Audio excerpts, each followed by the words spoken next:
Bismillahirrahmanirrahim. Assalamualaikum warahmatullahi wabarakatuh. Dan salam Malaysia Madani. Alhamdulillah penonton. Kita bersua dalam rancangan Selamat Pagi Malaysia. Seperti biasa, jam 8 pagi kami menemani anda di saluran berita RTM, saluran TV1 dan juga melalui aplikasi RTM Klik. Dan Alhamdulillah, hari ini merupakan minggu pertama kita berpuasa dan hari Jumaat pula tu. Jadi sudah pastinya banyak keberkatan yang akan kita cari sepanjang bulan Ramadan dan juga hari Jumaat penghulu segala hari ini. Ya, insya-Allah. Dan dengan itu saya juga ingin mengucapkan salam Ramadan kepada semua. Harapnya masih tak terlambat lagi lah kan.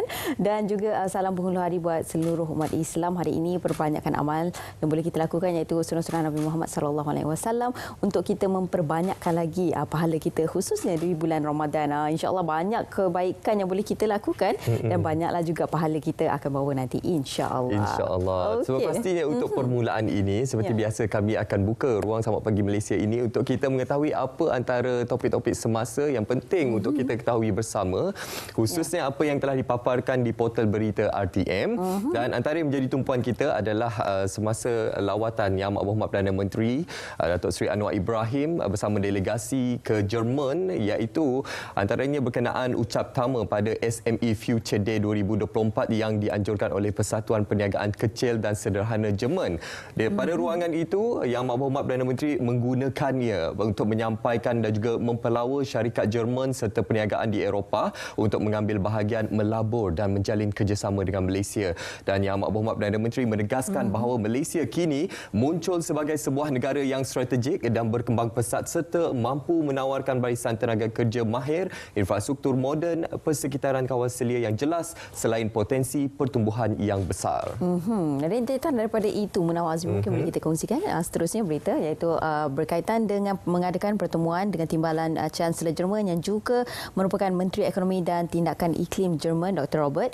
Kami membincangkan soal kerjasama ekonomi antara kedua-dua negara melibatkan penyertaan syarikat-syarikat besar di Jerman untuk membuat pelaburan di Malaysia, dan antara perkara juga menyentuh berkenaan dengan perjanjian perdagangan bebas Malaysia, kerjasama dalam pembangunan kapasiti dan kepakaran, khususnya latihan pendidikan teknikal dan vocational TVET, dan juga program pertukaran tenaga kerja, exchange of partnership in workforce di antara syarikat dan Malaysia dan juga Jerman. Itu antara pendekatan ataupun perbincangan yang dilakukan ketika di Jerman. Dan setelah pasti kita juga ingin memberikan informasi khususnya berkenaan apa isu yang tular pada ketika ini, iaitu berkenaan dengan kurma yang dikatakan diimport daripada negara Israel. Dan sepasti ianya merupakan satu perkara yang menjadi tumpuan khususnya dalam persidangan Dewan Rakyat semalam, iaitu isu berkaitan kurma daripada Israel yang dibawa masuk ke Malaysia, termasuk juga program semarak kampus madani dan subsidi telur antara tumpuan persidangan Dewan Rakyat semalam. Dan sepasti kita akan mengetahui apa antara maklum balas yang akan disampaikan oleh Yang Berhormat Menteri pada hari ini, khususnya untuk kita menyelami apakah perkara yang diberikan perhatian khususnya dalam usaha kita sekarang ini sedang memboikot produk-produk serta apa sahaja perdagangan dengan negara-negara Israel. Baik, dan ini juga antara pernyataan ataupun kalau boleh saya kongsikan aturan urusan mesyuarat waktu pertanyaan menteri, iaitu persoalan pertanyaan menteri yang dikemukakan pada awal sidang rakyat. Jadi itu antara 3 perbincangan utama yang dibawakan, antaranya berkenaan dengan kurma, dan antara yang lain juga adalah berkenaan dengan program semarak madani. Apakah antara objektif utama dihasilkan program tersebut, dan antara objektif utama adalah untuk memastikan kita dapat mengenal pasti mereka yang berada di lapangan tersebut. Apakah antara perasaan mereka, bagaimanakah rutin harian dan sebagainya, dan antara yang lain juga berkenaan dengan isu telur dan juga subsidi juga dibawakan di sidang rakyat semalam. Baik, dan seterusnya juga Munawar, kita nak beralih kepada situasi di Bazar Ramadan. Ialah dalam bulan puasa ini ramai dalam kalangan kita berkunjung ke Bazar Ramadan, dan tidak dilupakan juga peniaga-peniaga ataupun pengendali makanan di Bazar Ramadan. Dan ini antara pautan berita berkenaan dengan JKNP ataupun Jabatan Kesihatan Negeri Pahang yang telah mengeluarkan 52 notis terhadap pengendali makanan Bazar Ramadan. Dan perkara ini mencatatkan pengeluaran notis tertinggi, iaitu sebanyak 27 notis. Dan ini merupakan satu perkara yang perlu kita berikan perhatian, khususnya pengendali-pengendali makanan di Bazar Ramadan, untuk kita sentiasa mematuhi SOP dan juga undang-undang yang ditetapkan, terutama sekali kita untuk menekankan aspek kebersihan dalam kita mengendalikan makanan supaya kita tidak tidak menjual ataupun meniagakan makanan kepada masyarakat dalam keadaan yang tidak bersih dan sebagainya. Okey, selain itu kita nak berikan sedikit berkenaan dengan apa yang telah disampaikan oleh Yang Berhormat Menteri Komunikasi. Ya, tiada cadangan wujud akan Akta Kawal Selia platform media sosial, dan ini yang dikongsikan oleh Yang Berhormat Fahmi Fadzil. Tiada cadangan untuk mewujudkan akta khusus bagi tujuan mengawal selia platform media sosial. Menteri Komunikasi Yang Berhormat Fahmi Fadzil berkata kerajaan tidak pernah mengumumkan sebarang niat untuk penggubalan akta seumpama itu. Saya belum pernah dengar. Ini kali pertama saya dengar mengenainya. Setakat ini saya tiada umumkan sebarang niat untuk penggubalan satu akta bagi tujuan kawal selia media sosial. Dan antara yang lain juga Suruhanjaya Komunikasi dan Multimedia Malaysia MCMC sebelum ini dilaporkan dalam proses menyediakan satu kerangka bagi membolehkan semua penyedia platform media sosial berdaftar dengan agensi itu bagi memudahkan pengawal seliaan platform berkenaan di negara ini. Okey, itu antara pautan berita yang kami bawakan kepada anda untuk anda mendapatkan pautan berita yang lebih informasi yang lebih telus dan juga sahih. Pastikan anda mendapatkan berita daripada portal berita RTM melalui media sosial dan juga portal rasmi kami. Kita akan berehat seketika, kami akan kembali selepas ini dengan banyak lagi perkongsian istimewa. Selamat Pagi Malaysia edisi hari Jumaat. Ya, selepas ini.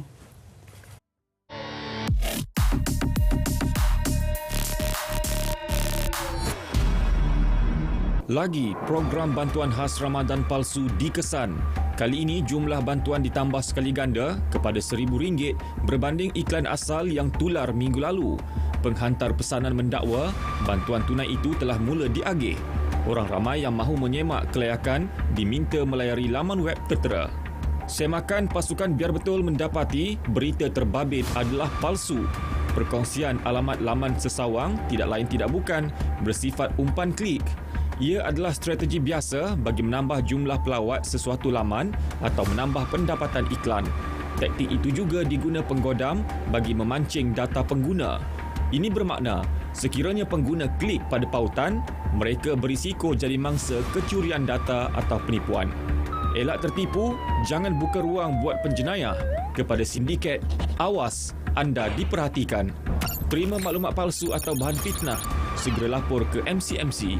Biar betul, tak pasti, jangan kongsi.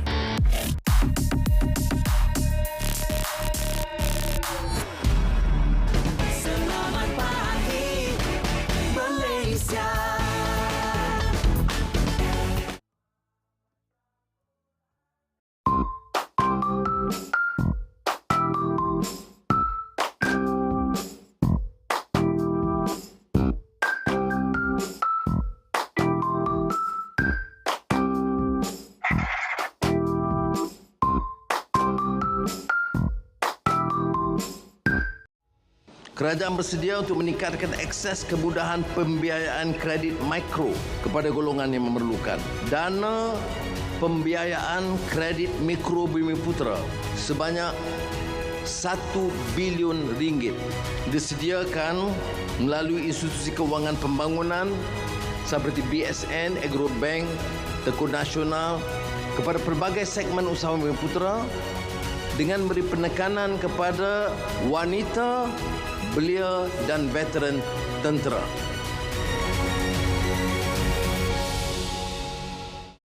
Selamat pagi Malaysia.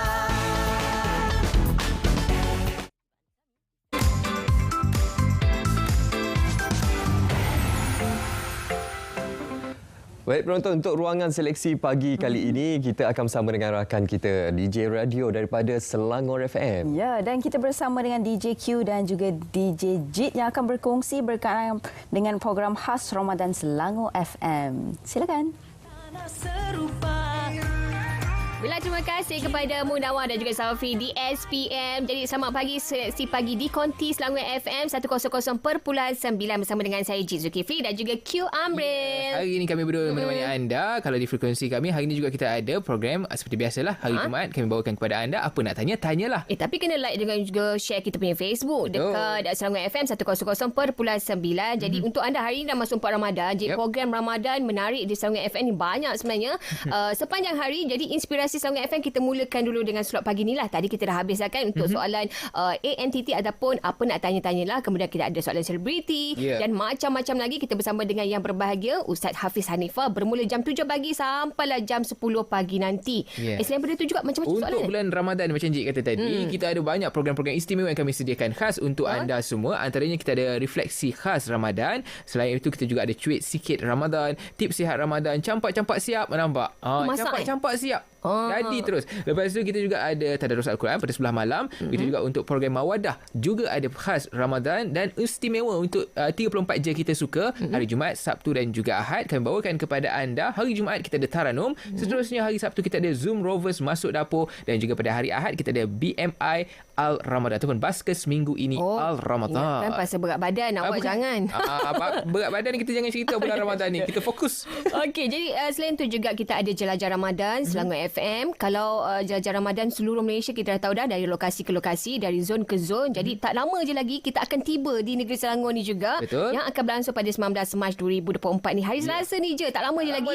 Jadi kita akan berada di beberapa lokasi. Kita akan ada di 3 lokasi utama, iaitu di Petaling Jaya, PPR Lembah Subang dan juga Masjid Ara Damansara. Saya ada kat ujung tu. Okey, cantik. InsyaAllah. Okey, tapi yang pastinya kita juga akan menyantuni asnaf di 3 lokasi ini. Selain daripada itu, kita juga akan mengedarkan bubur lambuk. Ada juga. Tapi di lokasi pertama, kita akan bagi ini special signature untuk negeri Selangor, iaitu nasi ambeng. Alhamdulillah. Jadi untuk lokasi kedua, kita akan edarkan bubur lambuk dan juga pulut mangga untuk anda semua. Jadi lokasi ketiga nanti kita akan ikuti rakaman Mawadah. Okey, dekat sana jugalah. Jadi kepada anda mungkin jugalah lepas ni kan, yang nak tahu apa lagi perkembangan dan juga program-program menarik di Selangor FM. Lepas ni untuk ANTT juga kita ada tajwid. Kemudian kita akan perbaiki lagi soalan-soalan dan kemudian kita akan hashtag throwback Fardu Ain. Ada hadiah menarik juga yang akan kita berikan di jam yang terakhir nanti. Jadi kena ikuti kami di live Facebook kami dan juga TikTok. TT pun kita ada. Semoga FYP apa segala-segala soalan untuk anda. Jadi jangan lupa juga untuk ikuti kami di Selangor FM 100.9 MHz. MHz itu apa? Megahertz. Okay. Apa pun kita kongsikan untuk hari ini untuk anda semua, dan kita kembali semula bersama dengan Munawar dan juga Raja Sofi di Selamat Pagi Malaysia. Terima kasih. Bye-bye. Selamat menjalani ibadah puasa. Tulis hati. Okey, terima kasih DJ Jit dan juga DJ Q atas perkongsian daripada Selangor FM. Dan sekarang ini kita nak beralih kepada segmen pertama kita, iaitu kita nak memperkenalkan kepada anda semua, iaitu perkhidmatan wakaf ASNB baharu yang membolehkan pemegang unit ASNB secara berterusan menderma amanah saham mereka. Ya, Okey. itu dia. Dan bersama kita di studio saya kenalkan, iaitu Tuan Muzaffar Uthman, merupakan Ketua Pegawai Eksekutif dan Pengarah Eksekutif ASNB. Assalamualaikum Tuan, selamat pagi. Selamat pagi. Ya. Okey Tuan, mungkin ada dalam kalangan penonton yang pertama sekali mendengar istilah wakaf ASNB ni. Kita nak menyebarkan lagi lebih meluas berkenaan wakaf ASNB ini, dan bagaimana untuk kita memberikan makluman berkenaan wakaf ASNB ini dan bagaimana pemegang unitnya dapat melabur sambil beramal Tuan. Ya, jadi wakaf ASNB ini adalah satu perkhidmatan yang kami bagi kepada semua pelabur-pelabur kami. Kita gabungkan pelaburan dan wakaf sekali. Jadi sekiranya pelabur itu wakafkan dia punya pelaburan, unit-unit, dividen itu akan digunakan untuk semua aktiviti-aktiviti yang kita telah anjurkan dan akan anjurkan di masa hadapan. Jadi konsep dia secara simpelnya melabur di dunia dan juga di akhirat. Alhamdulillah, konsep yang sangat kita cari sebenarnya. Ya, betul. Kita dapat pahala di dunia dan juga mencari ganjaran di akhirat, Sofia. Betul. Inilah antara perkara yang kita nak rebut peluang kan. Bukannya pahala ataupun kebaikan di dunia saja, tapi saham kita di akhirat juga. Okey. Dan antara yang lain juga, mungkin Tuan boleh jelaskan atau memberikan penerangan dengan lebih lanjut lagi berkenaan dengan wakaf ASNB. Apakah antara keistimewaan wakaf ASNB berbanding dengan wakaf-wakaf yang sedia ada yang lain? Okey. Yang pertamanya, secara mudah sekiranya orang nak wakaf, mereka boleh gunakan aplikasi kami. Okey. Jadi, tidak perlu pergi mana-mana, menggunakan aplikasi MyASNB, terus boleh wakafkan daripada aplikasi sana.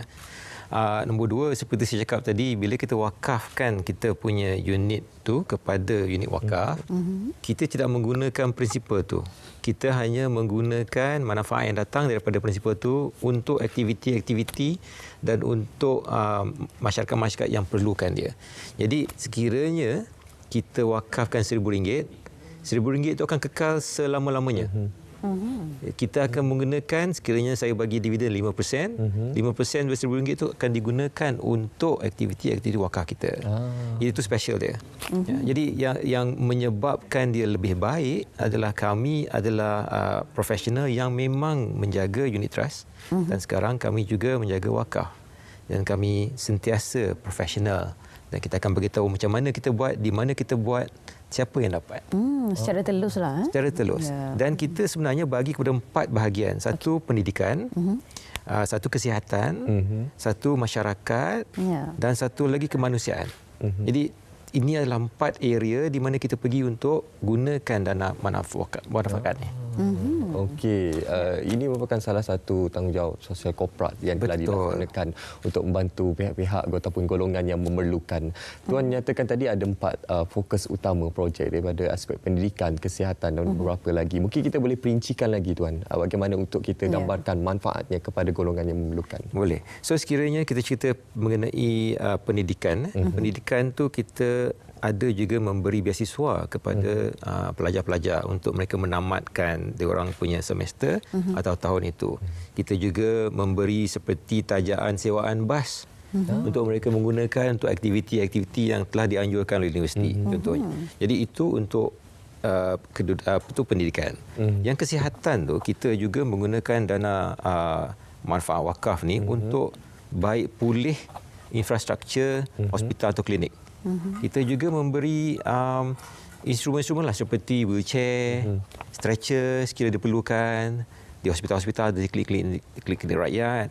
Dan sekiranya kita tengokkan sekiranya ada banjir, itu pun kita tolong juga menggunakan dana-dana ini sekiranya perlu.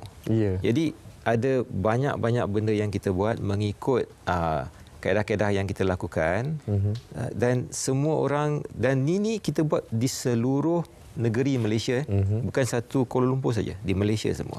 Alhamdulillah. Okey, dan bila kita cakap tentang perkara ini kan, untuk kita nak mendapatkan kebaikan, nak melakukan kebaikan ni pastinya ada cabaran juga kan. Jadi dari segi aspek wakaf ni pula, apa antara cabaran utamanya? Cabaran utamanya selalu ramai orang tidak peka boleh mewakafkan unit pelaburan mereka. Dia ingat kita hanya bagi duit atau siapa yang ada tanah bagi tanah untuk kita buat sesuatu, ataupun kita selalu beri makanan. Di sini konsepnya, challenges dia nak bagi tahu orang sekiranya anda ada pelaburan seperti ASB, SB2, SB3, boleh mewakafkan pelaburan tu kepada wakalah. ASB wakalah, dan kami akan menggunakan pelaburan itu untuk aktiviti-aktiviti yang saya cakap tadi. Jadi itu satu challenge dia lah. Dan nombor 2, mungkin kita kena pastikan semua orang tahu yang ini boleh dilakukan di semua negeri-negeri di Malaysia. Bukan saja di Kuala Lumpur. Setengah orang kata kita punya gabungan dengan Mawib, tetapi sebenarnya kita punya faedah itu diberikan kepada semua negeri di Malaysia. Dia tak semestinya di Kuala Lumpur sahaja. So dua persepsi yang kita perlu jelaskan hari ini.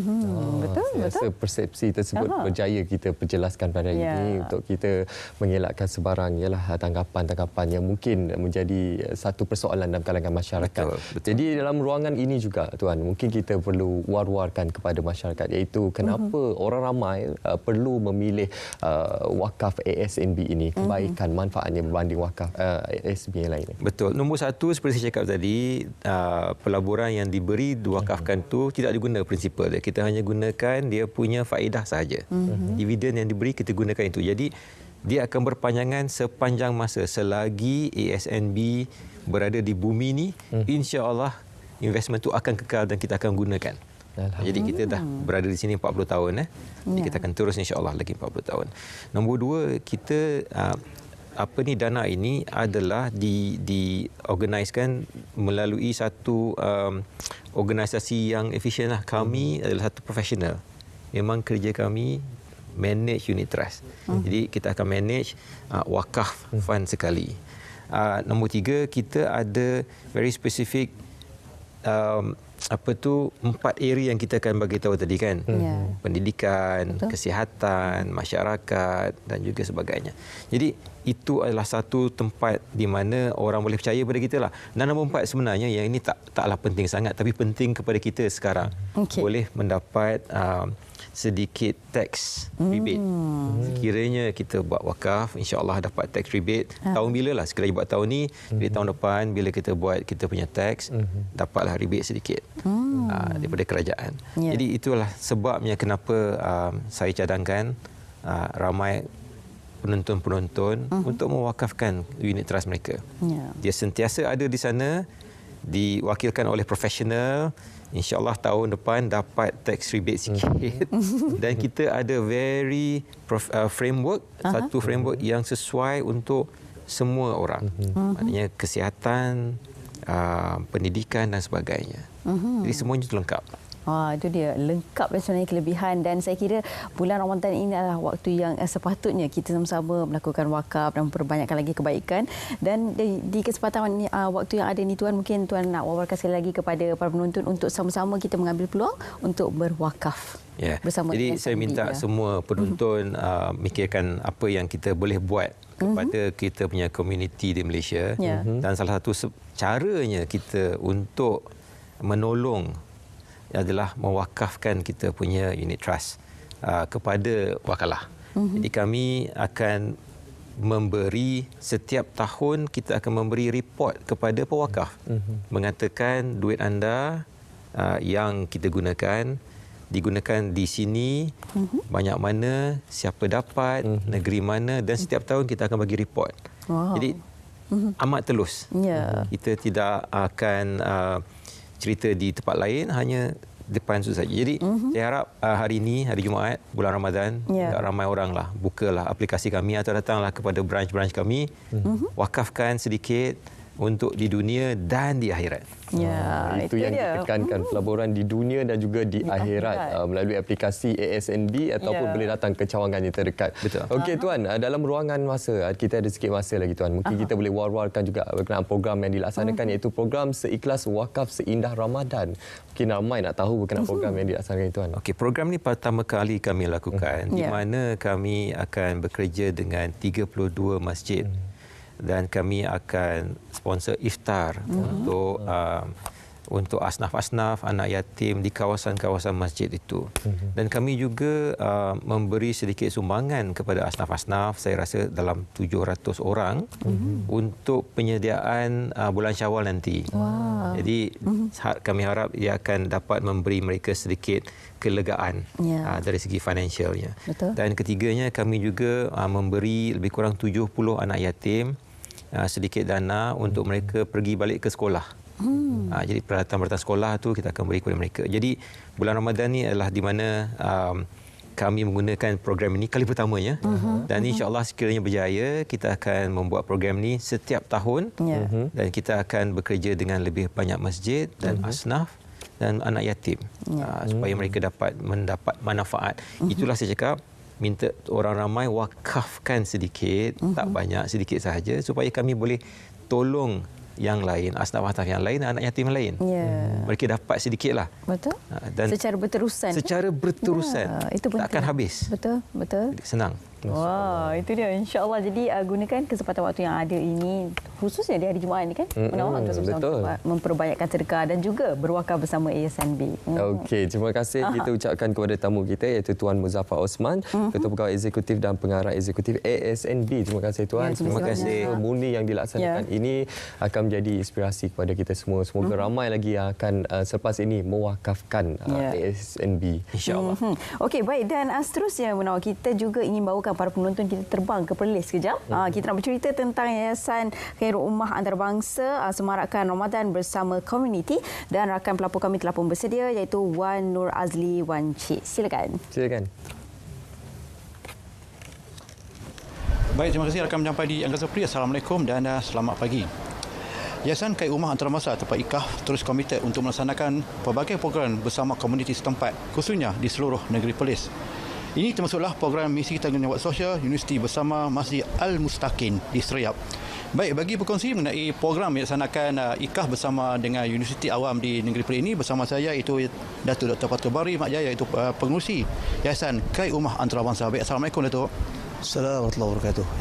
Mungkin Datuk boleh kongsikan mengenai program misi tanggungjawab sosial universiti yang dilaksanakan bersama IKAH hari ini. Okey. Alhamdulillah wassalatu wassalamu ala Rasulillah wa ala alihi wa sahbihi wa man wala amma ba'd.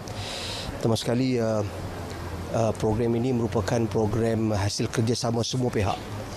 NBOS membabitkan beberapa agensi, tentunya dikepalai oleh Institusi Awam Universiti Utara Malaysia, UNIMAP, kemudian dibantu oleh beberapa agensi kerajaan seperti KEMAS, kemudian Jabatan Pembangunan Wanita, kemudian Kementerian Ekonomi, PADU, kita ada pendaftaran sistem PADU, dan kemudian juga mana lagi masjid, tentunya Masjid Al-Mustaqim yang menjadi tempat pelaksanaan program kita, dan IKAF sebagai antara pihak peneraju pada pelaksanaan program ini. Program ini actually lebih kepada program masyarakat, kerana kita gabungkan, tak silap saya ada 7 ataupun 8 program dalam satu masa. Program seperti ini tentunya untuk manfaat komuniti setempat, target dan sasarannya komuniti setempat, dan kita libatkan agensi-agensi kerajaan bersama dengan Universiti Awam tempatan, UUM dan juga UNIMAP, kerana mereka pun ada program-program kemasyarakatan yang menjadi satu KPI pihak universiti sendiri. Jadi antara program yang mungkin saya boleh kongsikan, antaranya masak bubur lambuk pagi ini, kemudian audit salat untuk kanak-kanak, mewarna juga untuk kanak-kanak, kemudian ada ceramah juga pengurusan keuangan oleh pihak UUM TISA kepada ibu-ibu tunggal, ya. Dan kemudian ada sedikit ceramah gotong royong membersihkan masjid luar dan dalam, kemudian agihan makanan bubur lambuk yang dimasak itu kepada komuniti setempat. Kemudian ada juga pameran daripada beberapa agensi, daripada pengajian akademik UNIMAP, TISA, UUM, ada PADU, ada JEQAF, pertukaran mushaf lama kepada yang baru, dan kemudian ada juga bantuan servis mekanikal komuniti setempat yang ini oleh pihak UNIMAP, tukar minyak motor, servis sikit sebanyaklah. Ini memang program yang actually UNIMAP melaksanakan bersama dengan Pertubuhan Anak Jati Perlis sejak beberapa bulan yang lalu. Jadi kita konsisten bergerak daripada masjid ke masjid. Kali ini kita gabungkan dan kita resizekan, maknanya perbesarkan lagi program ini dengan penlibatan banyak pihak. Sepanjang Ramadan ini, IKAF akan turut melaksanakan pelbagai program bersama komuniti. Mungkin Datuk boleh kongsikan program yang dilaksanakan oleh IKAF dan harapan Datuk terhadap setiap program yang dilaksanakan bersama komuniti. Okay. Alhamdulillah, setiap tahun IKAF memang ada program-program bersasar. Di bawah NGO seliaan IKAF ini kita ada beberapa NGO yang lain. Kita ada Iqra Anak Jati Perlis, kita ada Maivo dan beberapa NGO yang lain. Program kita ada banyak. Actually kalau kita hitungkan dalam penjadualan baru-baru ini penyelarasan program, kita ada hampir 40 program yang akan dilaksanakan. Program antaranya, konsepnya program Buy to Give. Buy to Give ini kita mensasarkan bazar-bazar Ramadan. Kita membantu usahawan dengan membeli makanan-makanan yang dijual di bazar Ramadan dan kemudian kita agihkan kepada pengunjung-pengunjung. Itu satu Buy to Give. Yang keduanya program sahur, kejut sahur, singgah sahur yang kita laksanakan, yang kita pilih, yang kita minta kepimpinan-kepimpinan di setiap kawasan, penyelaras-penyelaras DUN, JP, KKP masing-masing, cari orang yang dikategorikan sebagai asnaf dalam kawasan tersebut. Kita akan pergi siapkan makan di rumah dia. Bukan dia sediakan makanan, kita pergi siapkan dan kita makan bersama dengan dia sampai subuh. Dan kemudian itu singgah sahur. Kemudian kita ada juga program santuni aitam, anak yatim. Itu tiap-tiap tahun kita akan bawa anak-anak yatim ini membeli baju raya. Jadi kita ambil di setiap kawasan JPKKP ini, kita ambil seorang-seorang. Jadi kita akan ada lebih kurang dalam 116 orang anak yatim satu Parlimen Kangak ni yang akan kita bantu mereka dengan kadar yang kita mampu. Demikian program kita bubur lambuk itu tiap-tiap tahulah kita buat. Dan juga program-program ilmu di IKAF ni kebanyakannya program dengan masjid. Kita ada kuliah maghrib, kuliah sama ada selepas tarawih ataupun sebelum tarawih, dan kemudian sekali dengan moreh lah. Jadikan bulan Ramadan sebagai bulan ibadah untuk kita perkasakan amalan kita, amalan peribadi dan juga amalan yang memberikan impak positif kepada komuniti, insyaAllah. Okay, baik. Terima kasih Datuk.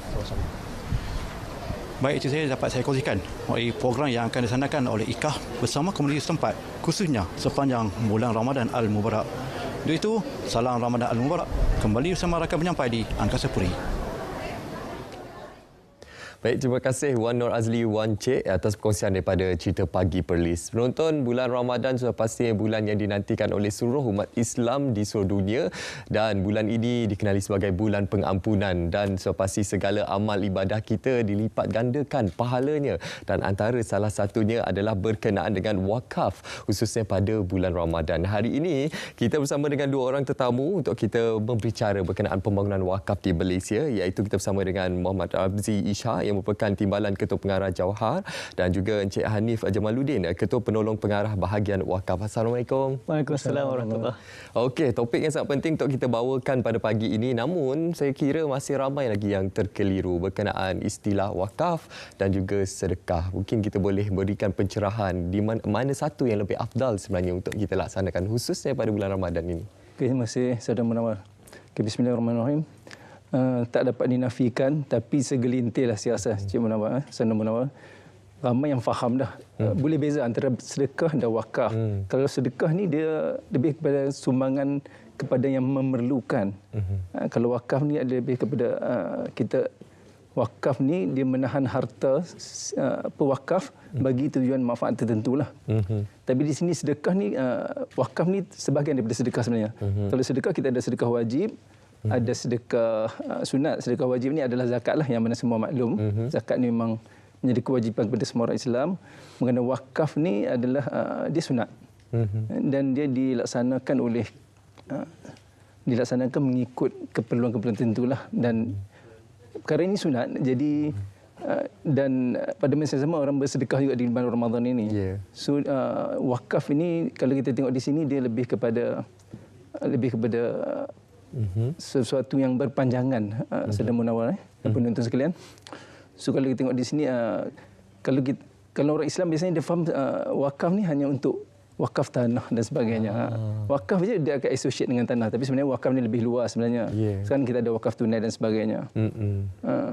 So dari segi kalau kita tengok di sini hibah, derma dan itu infak itu semua dalam sedekah sunat lah. Tapi yang bezanya, kalau sedekah wajib itu adalah zakat dan sedekah sunat, wakaf itu adalah sedekah sunat lah.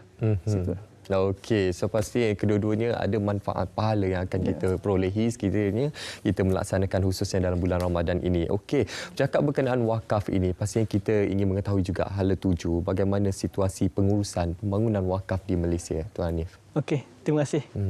Saudara Munawar. Bismillahirrahmanirrahim. Alhamdulillah alamin. Allahumma salli ala Muhammad. Handsome nampak hari ni. Okey, pengurusan wakaf kat Malaysia ni secara umumnya ada dua. Satu di peringkat persekutuan dan satu di peringkat negeri. Kalau di peringkat persekutuan kita ada Jabatan Wakaf, Zakat dan Haji. Nama pendek dia Jawhar. Kita ada juga Yayasan Wakaf Malaysia. Jawhar peranan dia untuk selaraskan urusan-urusan wakaf di seluruh Malaysia di bawah satu bumbung. Itu peringkat persekutuan. Manakala di peringkat negeri, Majlis Agama Islam Negeri. Majlis Agama Islam Negeri ni, kalau senang nak cerita, kita tulis pemegang amanah tunggal wakaf di Malaysia. Jadi kalau kita nak berwakaf, jangan cari orang lain. Pergi ke Majlis Agama Islam Negeri, itu tempat yang sepatutnya kita berwakaf. Yang nombor dua, kalau kita nak berwakaf juga, tadi kata Majlis Agama Islam Negeri pemegang amanah tunggal wakaf. Ada juga agensi-agensi yang Majlis Agama Islam Negeri bagi kebenaran untuk berwakaf. Macam contoh tadi, sebelum tadi kan, kita ada PNB, Amanah Saham Nasional kan. Itu antara agensi yang dapat kebenaran untuk kita berwakaf. Jadi hadirin sekalian para penonton, kalaulah kita nak berwakaf, pengurusan wakaf di Malaysia, kita ada Jawhar, kita ada Yayasan Wakaf Malaysia di peringkat persekutuan dan juga di peringkat negeri yang betul-betul pegang amanah wakaf ni adalah Majlis Agama Islam Negeri. Jadi jangan cari orang lain, cari Majlis Agama Islam Negeri, cari agensi-agensi ataupun jabatan NGO yang dapat kelulusan. Kadang-kadang ada juga setengah kan orang pergi tengok, saya nak berwakaf ni, buka tepi bank, buka tepi kedai kan. Saya buat projek wakaf. Tapi padahal itu tak dapat kebenaran tu. Masalah. Okey, itu yang jadi permasalahan sekarang ini. Apa yang perlu kita ketahui adalah untuk kita terus berkunjung ke Majlis Agama Islam Negeri ataupun agensi-agensi yang telah disahihkan berdaftar di bawah Majlis Agama Islam Negeri untuk kita berwakaf. Jadi persoalan utamanya kan, bila kita menyentuh berkenaan pembangunan wakaf ini, sepastinya satu perkara yang menjadi perhatian kita adalah pembangunan ummah. Jadi apa antara cabaran yang pastinya dilalui sekiranya dalam pengurusan wakaf ini terus dilaksanakan mana mungkin ada penyelewengan yang mungkin kita tidak ketahui yang boleh berlaku dalam situasi ini? Terima kasih sama-sama. Segi cabaran dalam kita melaksanakan pembangunan wakaf di Malaysia ni dia pelbagai lah. Ya. Sebab kita ada dua pelaksana, dua yang menguruskan wakaf ni di persekutuan kita ada Johor dan di negeri kita ada Majlis Hakim Negeri lah. Dia tengok dia cabarannya antaranya adalah kita ada 14 negeri, Saudara Munawar. So, di setiap negeri ada perundangan dia sendiri, ada enactmentnya sendiri yang perlu dilaksanakan. Tapi kita tidak memandang perkara ini sebagai sesuatu yang kelemahan, tapi adalah satu unik dan kekuatan sebenarnya. So, pelaksanaannya adalah pelbagai dan kita ada kekuatan di MAEN untuk melaksanakan wakaf ni lah. Antara cabarannya yang lain adalah dari segi pendanaan lah, Saudara Munawar. Kita tengok di sini sekarang ni, bagaimana kita promosi yang kita dilaksanakan di peringkat Johor dan di MAEN sendiri untuk mengutip dana tunai sebenarnya untuk kita laksanakan, untuk kita bangunkan tanah-tanah wakaf kita, aset-aset wakaf yang sedia ada. Jadi pendanaan ni kita berusaha dari semasa ke semasa. Kita pun setiap tahun bersama dengan Yang Berhormat Menteri kita dan Yang Amat Berhormat Perdana Menteri, kita laksanakan bulan wakaf. Kita melancarkan bulan wakaf dan di situ kita promote lah supaya wakaf tunai ni diambil cakna oleh semua orang Islam sebenarnya. Itu antara cabarannya. Antara cabarannya yang lain adalah dari segi kesedaran lah. Kita kait dengan tadi dengan pendanaan, di mana kesedaran orang Islam berwakaf lah. Orang lebih nampak kepada zakat tu, semua orang faham. Zakat ni adalah kewajipan dan semua kena dilaksanakan. Kalau kita tengok dana zakat ni sendiri dah capai 3 bilion Saudara Munawar di seluruh Malaysia. Tapi wakaf ni masih lagi merangkak-rangkak sebenarnya dan kita buat pelbagai promosi dan pelbagai langkah lah. Saham dan sebagainya dengan produk wakaf korporat dan sebagainya.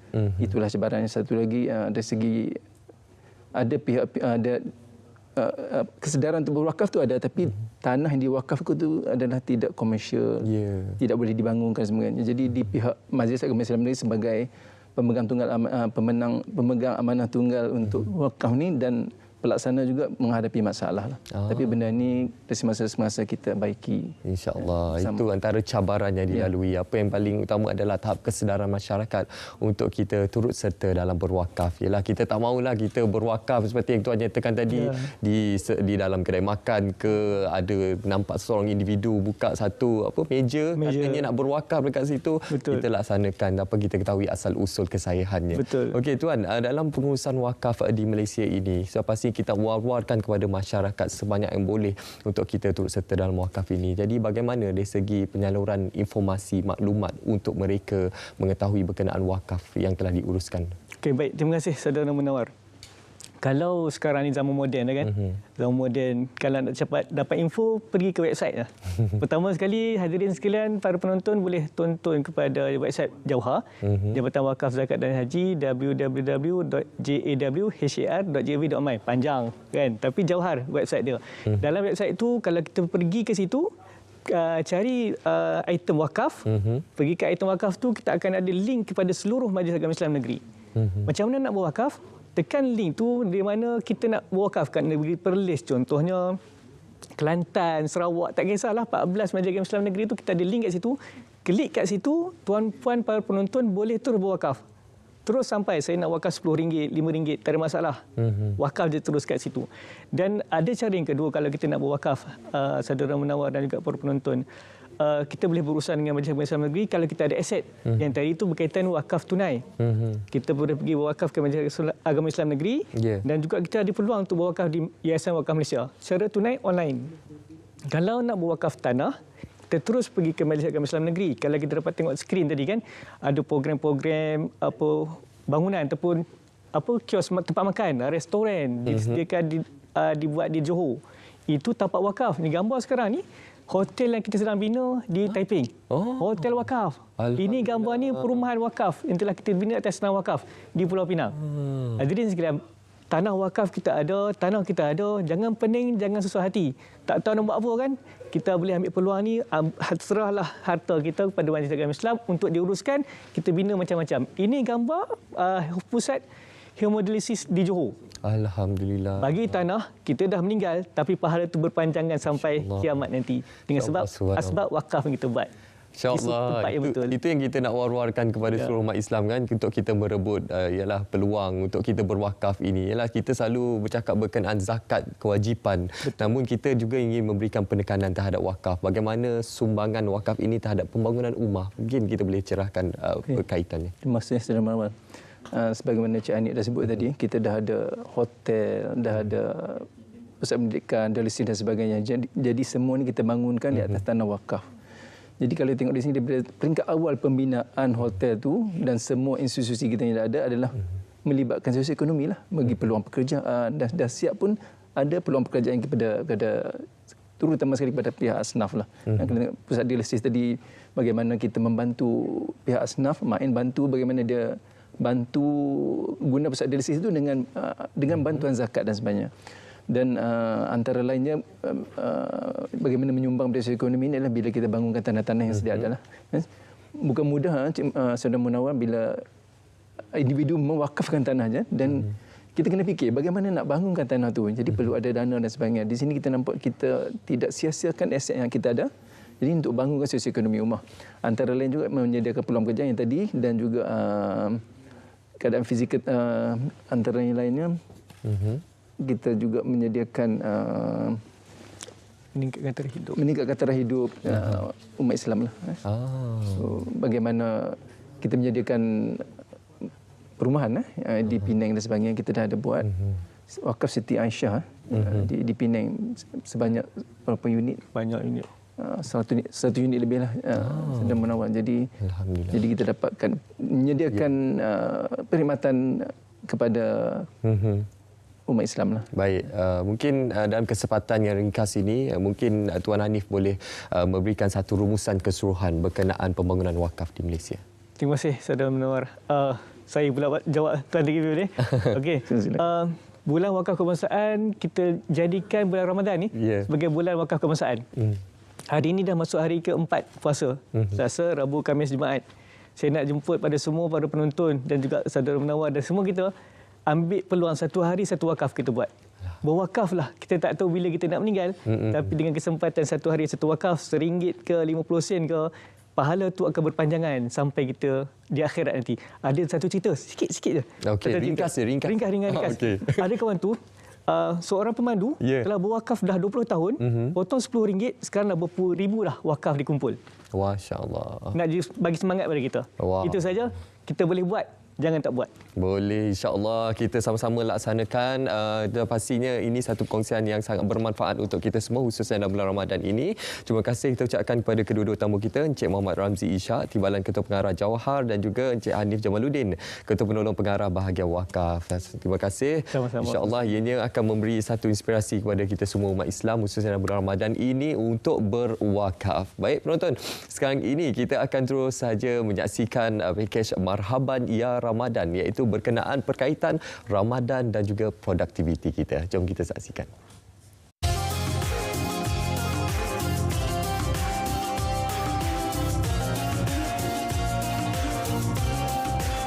Assalamualaikum warahmatullahi wabarakatuh. Alhamdulillah, bersyukur kita kehendak Allah Subhanahu wa taala kerana kita masih lagi berada dalam bulan Ramadan. Dah berapa hari dah kita berpuasa? Tak bilang pun. Ya, orang beriman dia tak kisah, dia tak bilang berapa hari dalam bulan Ramadan. Yang penting adalah dia mempertingkatkan amalan kepada Allah Subhanahu wa taala. Sekarang saya berada di Institut Latihan Islam Malaysia ILIM, salah satu institusi berada di bawah CAKIM yang mempunyai operasi melahirkan tenaga-tenaga pengurusan hal ehwal Islam ataupun masyarakat ke arah produktiviti tenaga sumber manusianya. Jadi bulan Ramadan sebenarnya biasanya adalah bulan yang membawa kepenatan, keletihan, lapar dan dahaga. Tetapi kita kena ingat dan kita kena faham bahawa kepenatan, keletihan dalam bulan Ramadan tidak menghalang kita untuk menjadi lebih produktif dalam kerja buat kita. Tak kisahlah apa kerja buat kita kan. Jangan kita jadikan alasan oleh kerana lapar, dahaga, penat, letih, kita tidur banyak, kita rehat banyak, kita tak buat kerja, kita duduk saja, duduk pergi ke office pun kita duduk relax kan. Orang tanya, tak bekerja ke? Penat, puasa. ana shaimun, saya sedang berpuasa. Tak. Sebenarnya kalau kita lihat sejarah Islam, peperangan-peperangan besar banyak juga yang berlaku ketika dalam bulan Ramadan. Sebagai contoh, peperangan Badar yang dipimpin oleh Rasulullah sallallahu alaihi wasallam berlaku dalam bulan Ramadan. Dan ini semuanya adalah merupakan bukti bahawa ibadat puasa bukanlah merupakan suatu alasan untuk kita bermalas-malasan. Jadi bagaimana kita nak jadikan Ramadan ini sebagai bulan yang produktif? Ya, banyak silibus, modul-modul dalam bulan Ramadan. Seperti bulan Ramadan, kita dituntut supaya memperbanyakkan amalan-amalan seperti membaca Al-Quran, seperti salat-salat sunat, seperti berqiyamul lail, seperti bersedekah, supaya apa saja amalan yang kita buat kita kena gandakan. Bahkan Allah Subhanahu Wa Taala pun melipat gandakan pahala dalam bulan Ramadan. Seperti kalau kita bersedekah, pahalanya dilipat gandakan sehingga 10 sehingga ke 700. Pahala yang sunat digandakan kepada yang wajib. Pahala yang wajib digandakan berlipat kali ganda. Maka inilah yang kita katakan Ramadan, bulan produktif. Wabillahi taufiq wal hidayah. Wassalamualaikum warahmatullahi wabarakatuh.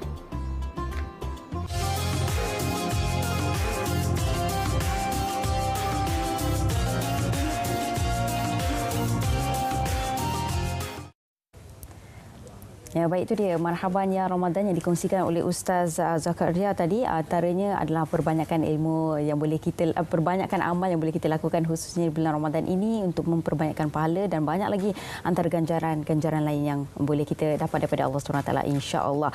Baik, dan seterusnya ini antara isu yang perlu kita beri perhatian juga, iaitu perlindungan murid daripada eksploitasi seksual, dan antara yang lain juga adalah seperti mana yang kita tahu, sekolah juga merupakan tempat untuk anak-anak kita berlindung. Mereka juga menghabiskan banyak masa di sekolah. Jadi apakah antara perkara yang boleh kita lakukan untuk memastikan keselamatan anak-anak itu terjamin di sekolah? Dan bersama dengan saya akan memperincikan dengan lebih lanjut lagi berkenaan dengan perkara ini. Saya kenalkan Tuan Zamri Misman, merupakan Ketua Pengarah Bahagian Hal Ehwal Undang-Undang Jabatan Perdana Menteri. Assalamualaikum Tuan. Waalaikumsalam warahmatullahi wabarakatuh. Okey, jadi Tuan, isu ini seringkali dibawa dan juga dibincangkanlah, dan kita seringkali perlu untuk memberikan kesedaran kepada orang ramai supaya berani untuk melaporkan. Jadi sebagai permulaannya, mungkin Tuan boleh menerangkan serba sedikit berkenaan dengan Akta Kesalahan Seksual Terhadap Kanak-kanak 2017. Silakan. Okey, salam Ramadan Sofia. Okay, salam Ramadan. Kerajaan memang serius terhadap perkara ini. Malah kerajaan telah ada satu akta khusus tentang perkara ini, iaitu Akta Kesalahan Seksual Terhadap Kanak-kanak. Tahun 2017 lagi telah pun ada. Di mana dalam akta ini terdapat 7 bahagian dan juga 32 seksyen semuanya. Ia menggariskan beberapa kesalahan-kesalahan yang melibatkan perkara ini. Contohnya, dalam bahagian 2 dinyatakan tentang isu bahan-bahan penganiayaan terhadap seksual kanak-kanak ini. Contohnya pelakon seks contohnya. Kemudian pada bahagian 3, isu pengantunan kanak-kanak, bagaimana berkomunikasi yang melibatkan unsur seksual terhadap kanak-kanak. Dan pada bahagian 4 terdapat elemen kesalahan amang seksual, iaitu menyentuh mana-mana bahagian yang melibatkan seksual. Kalau kita sedia maklum bahawa pada tahun 2024-2025 sesi persekolahan ni 5 juta murid-murid, dan mereka ni adalah kanak-kanak. Dan pastinya guru-guru itu dekat dengan kanak-kanak ini. Betul. Maka kita memang mengharapkan sebenarnya akta ini pelaksanaannya dapat juga melibatkan guru-guru di sekolah.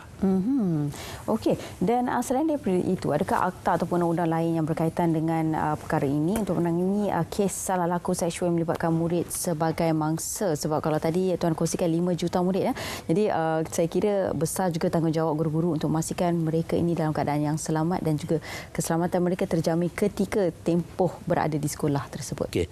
Selain daripada akta kesalahan seksual tahun 2017 ini, terdapat juga beberapa akta lain yang juga memayungi tentang kesalahan-kesalahan ini. Sebagai contoh, Akta Keterangan Saksi Kanak-kanak. Dan kita juga ada Kanun Keseksaan.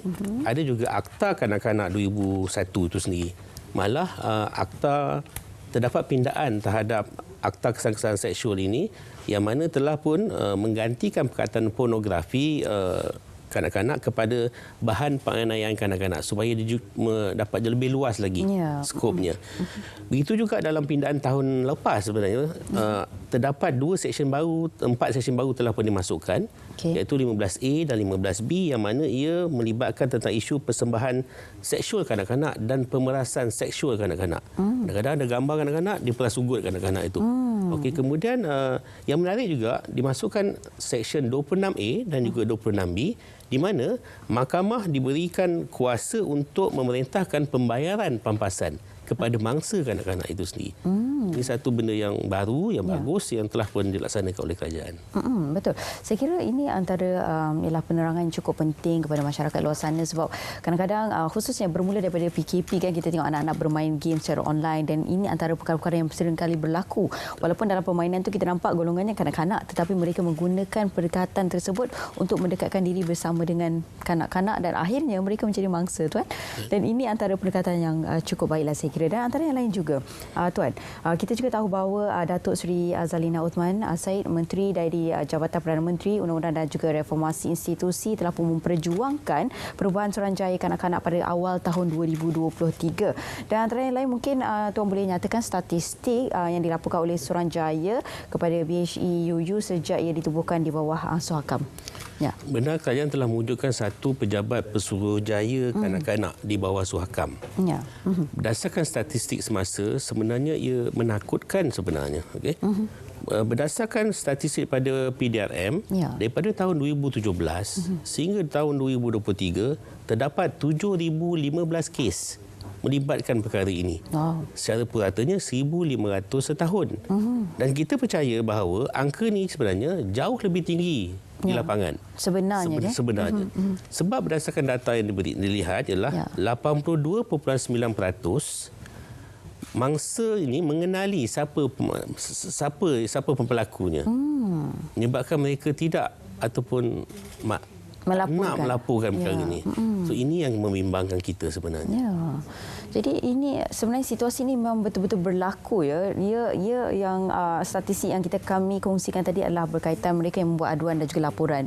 Ramai sebenarnya mangsa takut kan? Ramai. Jadi Tuan, sekiranya perkara ini berlaku di kalangan ahli keluarga sendiri, apa antara tindakan pertama yang perlu dilakukan? Sebab ya, seperti yang Tuan kongsikan tadi, kita mungkin takut untuk bersuara kerana kita kenal dengan siapa antara pelakunya. Jadi apa antara langkah yang kita rasa yang perlu untuk kita lakukan? Dalam masa yang sama, keselamatan mangsa itu juga perlu dijaga. Perkara penting dalam hal ini ialah program kesedaran, yang mana kita perlu melaporkan benda ini. Betul. Dan perkara kedua ialah kita tahu bahawa itu adalah jenayah. Itulah yang penting. Itulah sebabnya kita aturkan satu konvensyen kebangsaan mengenai perlindungan murid daripada eksploitasi kanak-kanak ini, daripada eksploitasi seksual ini, bagi memberikan kesedaran dan juga kefahaman apakah aktiviti ataupun tindakan-tindakan sebenarnya adalah satu jenayah. Dan di mana nak laporkan? Betul. Itu yang kita akan cuba buat dalam konvensyen kebangsaan ini. Yang akan berlangsung esok, insya-Allah. Okey, dan antara yang lain, banyak antara usaha yang telah pun Jabatan Perdana Menteri lakukan untuk memberi kesedaran kepada masyarakat berkenaan dengan perkara ini. Antaranya mungkin antara usaha-usaha yang telah pun dilakukan, Tuan boleh jelaskan apakah antara usaha-usaha yang telah pun dilakukan untuk memberi kesedaran yang lebih banyak lagi? Setiap hari kita perlu untuk memberi kesedaran kepada masyarakat berkenaan dengan perkara ini. Tindakan yang dibuat oleh Bayu dan agensi-agensi penguasaan yang lain adalah kita berkolaborasi. Seperti semalam tadi, yang penting adalah soal kesedaran. Betul. Kenapa kita buat konvensyen ini yang fokusnya adalah kepada pendidik? Kerana murid-murid yang juga adalah kanak-kanak ni 8 hingga 10 jam berada di sekolah. Betul. Kemungkinan masa mereka bersama keluarga itu lebih sedikit berbanding dengan bertemu dengan guru. Malah guru-guru kita di Malaysia ni pun mereka kalau nampak riak berbeza daripada anak murid pun dia akan tahu apa sebenarnya yang berlaku. That's why kita nampak betapa pentingnya untuk pendidik ini kita terus berikan input, latihan, kesedaran supaya dapat membantu melaksanakan perkara ini. Okey, dan bila bercakap tentang perkara tersebut, Tuan, kan apa antara usaha yang boleh dilakukan oleh pendidik untuk memastikan anak-anak dalam keadaan selamat, keselamatan mereka? Mungkin ialah sebab kadang-kadang bila waktu yang lebih panjang kan anak-anak kita berada di sekolah, mereka juga rapat juga dengan guru-guru yang berada di sekolah tersebut. Jadi, apa antara pendekatan yang boleh dilakukan sebagai seorang guru untuk memastikan keselamatan anak-anak tersebut? Jika melihat sedikit perbezaan daripada anak-anak murid itu, pastinya guru-guru akan bertanya. Kadang-kadang melihat dulu dia pencapaian dia tinggi, tiba-tiba merudum. Mesti dia akan bertanya. Betul? Beberapa kes yang kita dengar di lapangan itu yang berlaku. Dan kalau kita dapat kesan lebih awal, insya-Allah dan dilaporkan terus, insya-Allah perkara ini dapat ditangani. Seperti saya sebutkan, 82.9% itu kenal siapa pelakunya. Oleh itu, kita kena pasti pertama, itu adalah satu kesalahan jenayah. Kadang-kadang kita rasa pegang-pegang itu tak apa. Sebenarnya tidak. Itu satu kesalahan pun sebenarnya. Ya, betul. Yang kedua, laporkan kepada pihak berkuasa untuk kita ambil tindakan segera. Ya. Okey, dan esok merupakan konvensyen dan konvensyen ini akan berlangsung pada 16 Mac 2024 pada hari Sabtu di Auditorium Jubli Perak, bangunan Sultan Salahuddin Abdul Aziz Shah Alam Selangor, dan perlu untuk kita sama-sama menghadiri secara dalam talian untuk juga memahami berkenaan dengan konvensyen perlindungan murid daripada eksploitasi murid itu sendiri, daripada gangguan seksual dan sebagainya. Dan saya kira bukan saja khususnya kepada golongan pendidik, tetapi ibu bapa juga perlu untuk mengambil tahu tentang perkara ini, Tuan. Untuk konvensyen besok, partisipannya kebanyakan memang kita jemput khas daripada para pendidik di sekitar kawasan Selangor dan Kuala Lumpur. 1,200 orang akan menghadiri program ini, yang mana program ini merupakan juga kerjasama bersama selain daripada Bayu dan Kementerian Pendidikan, Suhakam, Polis Diraja Malaysia, Kerajaan Negeri Selangor dan Jabatan Kebajikan Masyarakat. Ini terlibat sama. Kontennya ialah akan ada penerangan tentang akta ini, akan ada penerangan tentang apa yang berlaku di lapangan, dan ada cadangan atau syur ataupun tindakan-tindakan yang perlu kita lakukan selepas daripada ini. Adakah akan berlakunya sesi soal jawab sebagainya? Ya, betul. Program bermula pada 8.30 sampai pukul 1. Dan kita ada juga pameran daripada 10 pihak yang terlibat dalam perkara ini. Dan kita akan dapat lihat banyak lagi perkara yang akan dimasukkan dalam pameran berkenaan untuk kita ketahui bersama.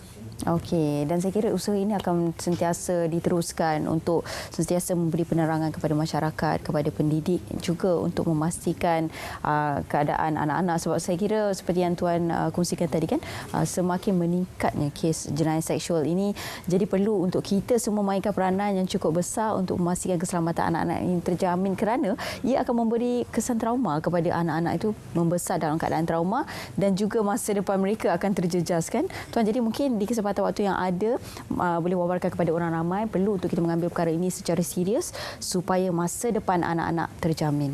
Silakan.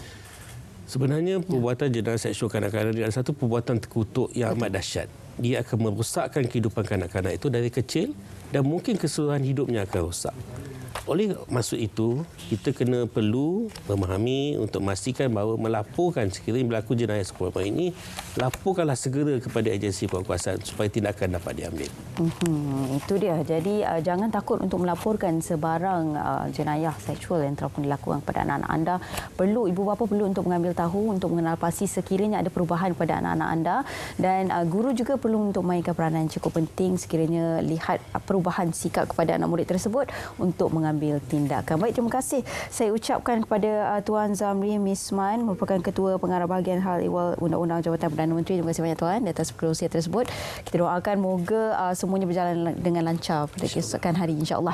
Dan moga usaha ini juga diteruskan, dan juga kita semua perlu untuk mainkan peranan yang cukup besar untuk memastikan keselamatan anak-anak terjamin, kerana saya cukup risau berkenaan dengan perkara ini, kerana banyak kemungkinan akan berlaku sekiranya kita tidak menjaga anak-anak dalam keadaan baik dan mungkin mengambil mudah tentang apa yang ingin mereka kongsikan. Baik, dan seterusnya itu berkenaan dengan perlindungan murid daripada eksploitasi seksual. Dan seterusnya kita nak bersama dengan rakan kami, iaitu sebenarnya dengan Jelajah Ramadan. Kita akan bergerak dari negeri ke negeri.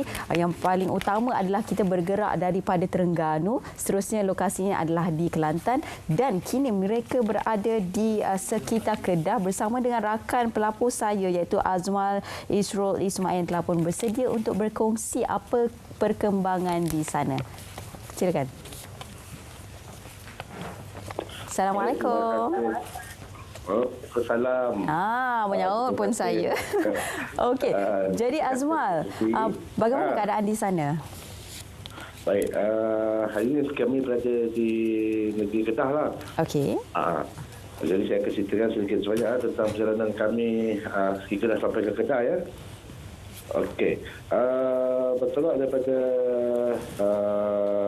Kelantan, di mana perjalanan kami telah kami lalui iaitu konvoi Jelajah Ramadan singgah pada 2 lokasi iaitu stesen Petron Bandar Pengasuri dan juga Selising.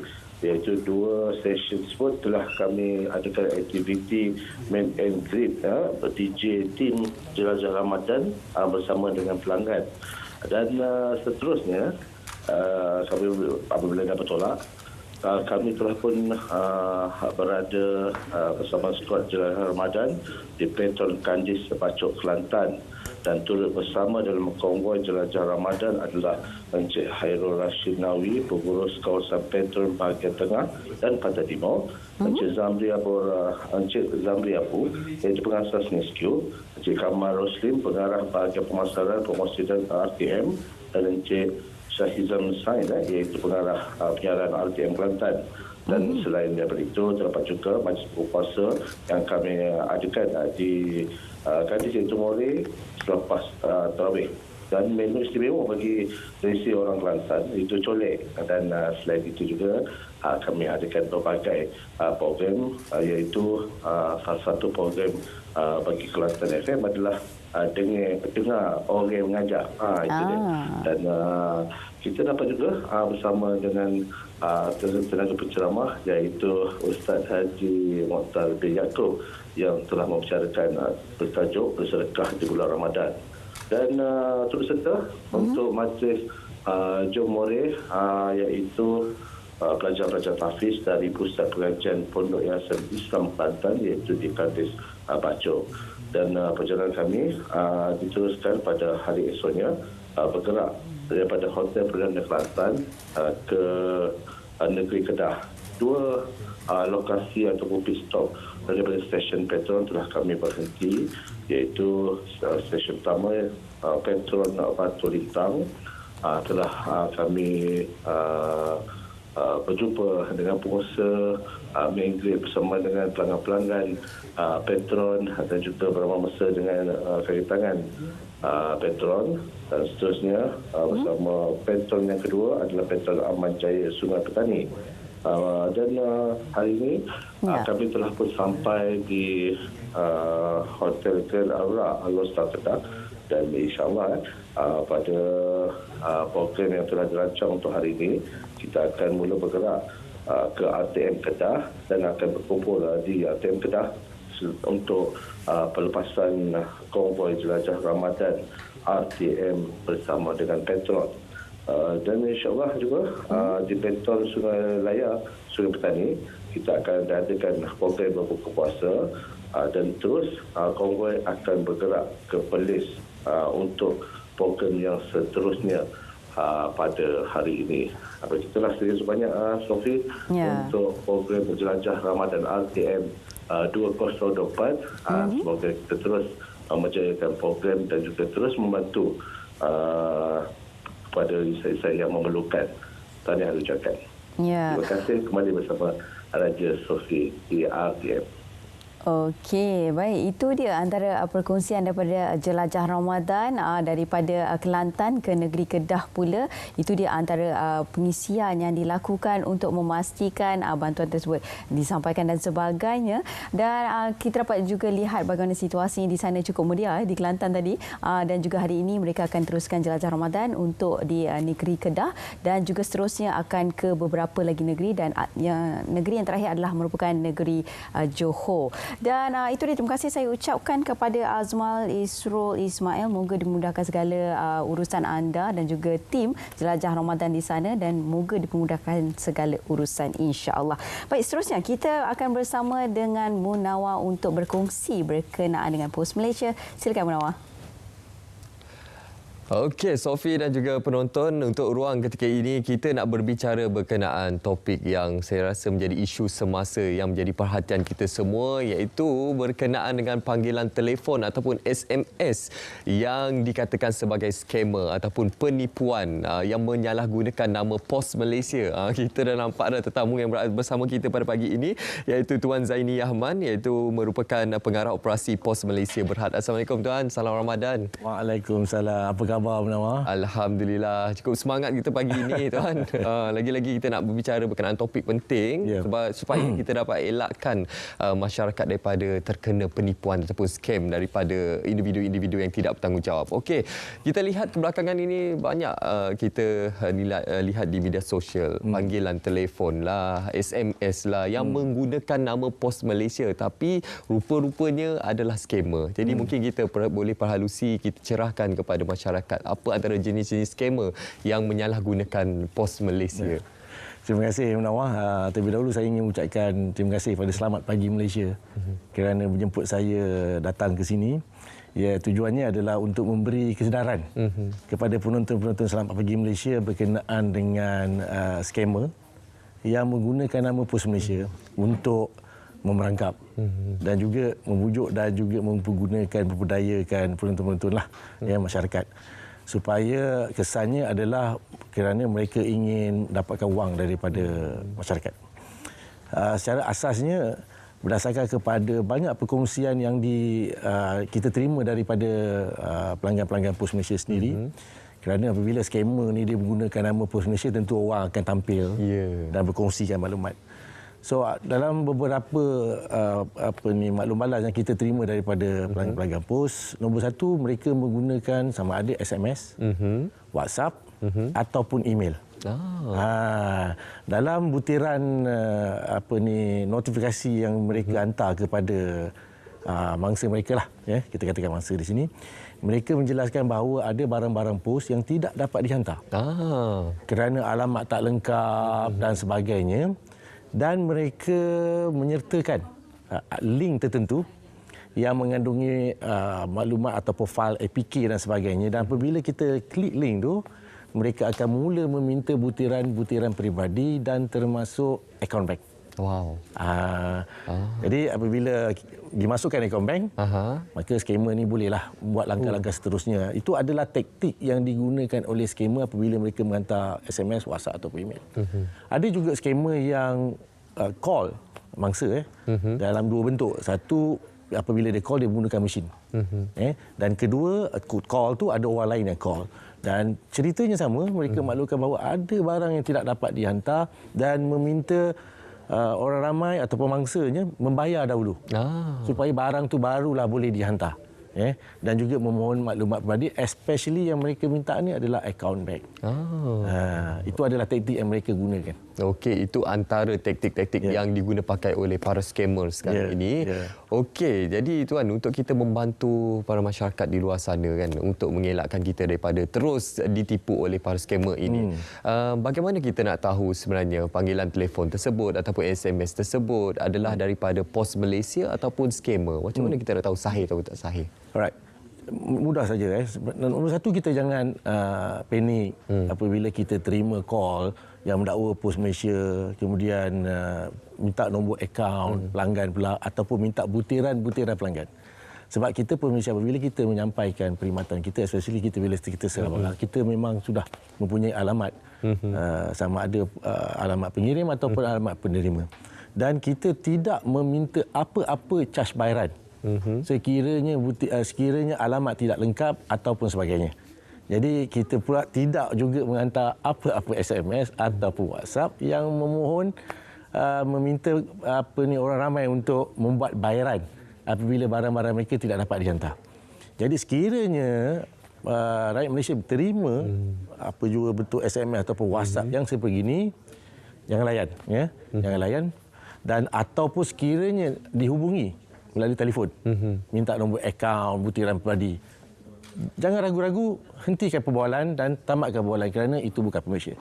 Dan sekiranya masyarakat masih lagi ragu-ragu. Tadi ada orang call, beritahu saya ada barang tapi tak dapat dihantar, alamat tak lengkap, dia minta bayaran dan sebagainya.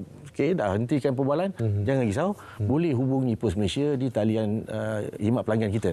1-300-300-300 kerana kita ada ejen khidmat pelanggan yang bersedia yang boleh melayan dan memberi makluman. Jadi kalau misalnya kata skamer ni beritahu ada nombor parcel sekian-sekian. Sebab nombor parcel ni boleh dicipta, dia boleh ambil di mana-mana. Jadi boleh semak dengan pengurusi sebab kita ada ejen yang boleh membantu. Khidmat pelanggan kita pun bertugas 7 hari seminggu daripada 8.30 pagi hingga 8.30 malam dan boleh bantu. Nombor khidmat pelanggannya sangat mudah untuk kita ingati, 1-300-300-300. Okey, kita saksikan video yang kami kongsikan ini. Ini merupakan antara paparan berita yang kita sama-sama ketahui berkenaan dengan taktik daripada skamer ini. Okey tuan, dalam situasi sekarang ini kan, kita sedang maklum ada yang pernah terkena dengan panggilan skamer yang melibatkan nama Pos Malaysia ini, dan kita nak, kalau boleh kita nak elakkan perkara ini daripada terus berlaku. Jadi apa antara tindakan daripada pihak Pos Malaysia untuk memberikan kesedaran kepada masyarakat? Ya, saya ada gariskan buat catatan di sini untuk beberapa perkara yang perlu diberi kesedaran kepada masyarakat. Tujuan Pos Malaysia adalah untuk menyampaikan kesedaran ini supaya masyarakat tidak terkena ataupun tidak terlibat dengan skamer ini yang maklumlah kita ni nak raya. Betul. Kita perlukan wang yang banyak untuk hari raya ni, dan jangan sekali kita tertipu dengan skamer ni. Nombor satu, apabila kita terima SMS ataupun WhatsApp ataupun email ataupun panggilan telefon yang mencurigakan, adalah penting bagi kita untuk tahu sama ada kita menantikan bungkusan atau tidak. Sekiranya kita tidak menantikan apa-apa bungkusan dan sebagainya, jangan layan, kerana apa jua SMS dan WhatsApp yang saya sebut tadi mempunyai link memohon butiran peribadi ataupun nombor akaun. Itu sama sekali bukan Pos Malaysia sebab kita tidak membuat begitu ya. Dan juga apabila sudah pun misalnya kata terklik link tu, pun jangan panik. Hentikan tindakan seterusnya, dan apa yang perlu dibuat adalah kita perlu melaporkan kepada pihak berwajib ya. Jadi ingin saya kongsikan sini, kita apabila telah pun terlibat ataupun mula klik tu, sila respon kepada hotline 997 Pusat Respons Scam Kebangsaan. Dan juga orang awam boleh menghantar WhatsApp insiden kepada Jabatan Siasatan Jenayah Komersial JSJK di talian 013-2111-222 ataupun nombor akaun ni sebenarnya yang disertakan dalam SMS tu boleh diperiksa. Kita boleh periksa di laman web rasmi PDRM untuk menentukan sama ada siapa pemilik akaun ni. Jadi akaun ni akaun skamer atau sebagainya, sebab PDRM punya database dan sebagainya.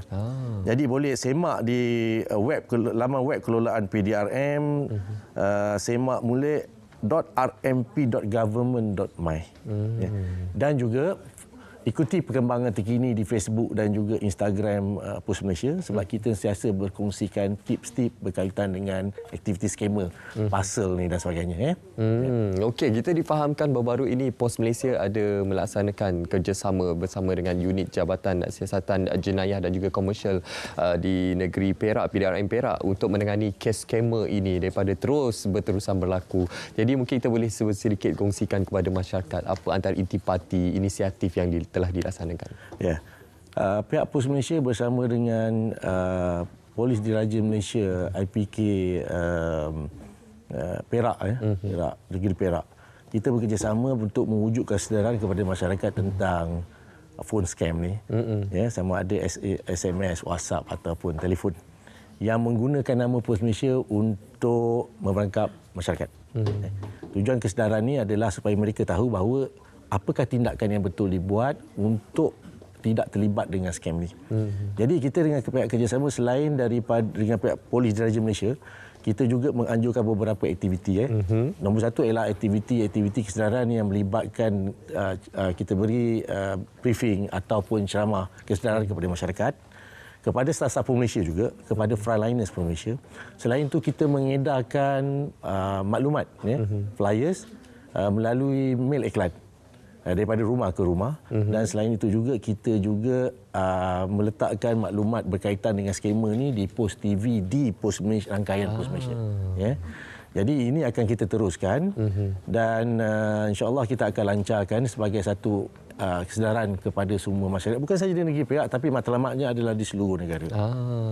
Cukup menarik apa antara inisiatif yang telah dilaksanakan oleh POS Malaysia dengan kerjasama daripada pelbagai pihak untuk kita memperkasakan hal ini. Dan tuan, sudah pasti dalam ruang masa yang ringkas ini sedikit nasihat kepada seluruh masyarakat untuk kita tidak menjadi mangsa kepada scam sekali lagi berkenaan dengan menyalahgunakan nama POS Malaysia. Kepada semua penonton, selamat pagi Malaysia, berhati-hati. Kita kadang-kadang jangan terlalu cuai sebab kadang-kadang kita excited lebih. Bila kita terima, ada bungkusan dah sampai dan sebagainya, kita pun excited. So hati-hati dan sebagainya. Dan apa yang perlu semua buat adalah apabila kita terima, penting kita abai, kita sekat, kita padam dan kita laporkan apabila kita menerima scam dalam bentuk WhatsApp, phone dan sebagainya. Itu antara nasihat paling kita boleh laksanakan untuk kita mengetahui berkenaan situasi berkenaan dengan aktiviti scam ini. Yang paling utama seperti yang tuan kongsikan tadi, jangan panik tuan. Dan yang paling utama juga pihak POS Malaysia tidak pernah sama sekali meminta nombor akaun daripada anda. Kalau anda pernah, itu maksudnya scammer. Okey, terima kasih kita ucapkan kepada Tuan Zaini Ahmad, Pengarah Operasi POS Malaysia Berhad atas perkongsian pada pagi ini, iaitu berkenaan bagaimana usaha untuk meningkatkan kesedaran aktiviti skamer ini. Terima kasih tuan. Terima kasih. Baik, penonton, kita akan terus sahaja bersama dengan rakan penyampai kita di Jabatan Meteorologi Malaysia, MET Malaysia, untuk mengetahui perkembangan cuaca di seluruh negara sepanjang hari ini.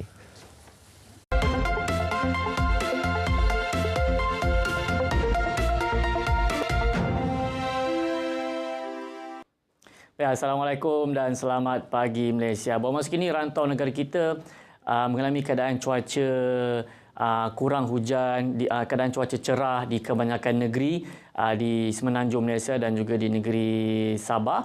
Di negeri Sarawak buat masa kini dalam keadaan yang agak mendung, tiada hujan berlaku di kesemua negeri. Hujan yang berlaku pada awal pagi tadi di negeri Selangor dan juga Lembah Kelang telah pun reda sepenuhnya pada ketika ini. Baik, untuk hari ini kita masih lagi menjangkakan keadaan cuaca kurang hujan di kebanyakan negeri di semenanjung dan juga di negeri Sabah. Baik, di negeri Sarawak masih lagi kita menjangkakan keadaan cuaca lembap berpotensi untuk berlaku. Di negeri Sarawak sahaja peratusan untuk berlakunya hujan agak tinggi. Kebarangkalian untuk berlaku hujan adalah tinggi. Yang mana kita menjangkakan keadaan cuaca lembap akan berlaku di hampir ke semua bahagian di negeri Sarawak pada sebelah petang nanti, terutamanya di bahagian selatan dan juga di bahagian tengah di negeri Sarawak yang melibatkan bahagian Kuching, Serian, Samarahan, di bahagian Seri Aman, Kapit, Bintulu, Betong dan juga di bahagian Sibu pada sebelah petang nanti. Di semenanjung terdapat perbezaan angin yang agak ketara di pedalaman negeri Pahang dan ini akan menjadi faktor pembentukan awas setempat. Jadi terdapat kebarangkalian untuk berlaku hujan walaupun peratusannya agak rendah. Jadi hujan akan terbentuk di bahagian pedalaman di negeri Pahang dan selari dengan angin tiupan daripada arah timur laut. Jadi hujan yang berlaku di bahagian pedalaman negeri Pahang ini akan memasuki ke pedalaman di negeri Selangor. Jadi kita menjangkakan keadaan lembap akan berlaku di negeri Selangor. Di negeri lain, kita jangkakan tiada hujan pada sebelah petang nanti. Baik, dengan keadaan cuaca kurang hujan ini, suhu harian boleh meningkat untuk beberapa hari ini. Jadi orang ramai dinasihatkan supaya bersabar, mengurangkan aktiviti luar dan pastinya tidak membuat pembakaran terbuka kerana ianya akan mengeruhkan lagi keadaan. Kerana asap tebal boleh mencemarkan kesihatan, menyumbang kepada perubahan iklim. Suhu akan meningkat, jadi orang ramai akan merasa bahang setempat dan ianya akan membahayakan kesihatan. Baik, ini saja laporan yang dapat saya kongsikan dengan anda semua. Untuk mendapatkan informasi yang lebih terkini, anda boleh layari laman sesawang kami di www.mbt.gov.my ataupun boleh muat turun aplikasi My Cuaca ataupun anda boleh layari Facebook, Instagram, X dan juga YouTube kami. Sekian saja daripada saya, Wan Hafiz. Assalamualaikum dan salam Malaysia Madani.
Susah kita orang tak tahu. Orang yang kita senang. Ikuti kisah mereka menerusi di celah-celah kehidupan musim ke-14 bermula 20 Mac 2024 pukul 6 petang hanya di TV1. Okey, program Di Celah-Celah Kehidupan pastinya satu program yang dinanti-nantikan. Sudah pun memasuki musim ke-14. Pastinya bagaimana kita melihat usaha yang dilaksanakan oleh BH Petrol untuk menyantuni veteran Angkatan Tentera. So, pastinya hari ini kita cukup besar hati bersama dengan dua orang tamu, iaitu kita bersama dengan Jeneral Bersara Tan Sri Datuk Seri Zulkifli Haji Kasim yang merupakan pengarah BH Petrol. Assalamualaikum Tan Sri. Waalaikumsalam. Dan juga kita turut bersama dengan Insinyur Haji Azizul Azili Ahmad, Ketua Pegawai Eksekutif BH Petrol. Assalamualaikum. Salam. Okay, salam Ramadan buat kedua-duanya. Saya cukup teruja pastinya bersama-sama dengan penonton untuk mengetahui berkenaan Di Celah-Celah Kehidupan, program yang sentiasa dinanti-nantikan khususnya bila menjelang bulan Ramadan. Okey, untuk permulaannya saya difahamkan tema untuk tahun ini BH Petrol di Hati. Apakah yang boleh kita fahami berkenaan tema ini dan juga apa yang ingin kita sampaikan kepada penonton-penonton semua? Terima kasih Majlis. Pertama sekali saya ingin mengucapkan terima kasih kepada RTM, khususnya pada kru Selamat Pagi Malaysia, juga kepada warga kerja BH Petrol dan juga segala pihak-pihak yang terlibat dalam membantu kami untuk membuat TCCK selama 14 musim ni lah. Pertama sekali BH Petrol di Hati ini diangkat sebagai tema di CK kali ini selaras dengan inspirasi masyarakat Madini di bawah Rukun Ihsan. Kalau you tengok dalam pada tahun ni sebenarnya kita banyak membantu lebih kurang 20 penyaga atau veteran yang daripada 20 ni lebih kurang 18 ni yang kita bantu, 2 lagi baik pulih rumah di Kelantan. Dan kita mengharapkan program ini dapat meringankan beban khususnya veteran dengan bantuan-bantuan orang ramai di luar sana. Okey, dan juga kita lihat pastinya para penonton juga ingin terlibat sama untuk membantu ataupun menyantuni veteran Angkatan Tentera Malaysia ini. Dan kita bertanyakan juga kepada Tan Sri sebagai mantan Panglima Tentera Darat dan juga mantan Ketua Pengarah Jabatan Hal Ehwal Veteran Angkatan Tentera Malaysia. Mungkin Tan Sri ada sedikit ingin disampaikan, khususnya kita ingin melihat bagaimana untuk kita menyantuni veteran Angkatan Tentera yang tidak berpencen ini, Tan Sri. Terima kasih. Saya rasa program yang diilhamkan oleh BH Petrol ni memang kita kira amat bermanfaatlah kepada veteran-veteran. Dan kalau kita lihat pun sekarang ni kita ada ramai veteran.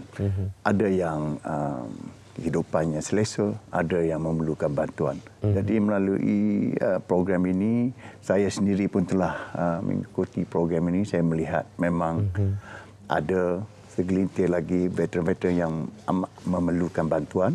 Dan jadi saya kira melalui saluran ini, kita bukanlah untuk mengenengahkan kesusahan dia, tetapi lebih kepada memberi fokus kepada kehidupan harian yang mereka lalui dan ketabahan yang ada pada mereka, semangat gigih untuk meneruskan kehidupan.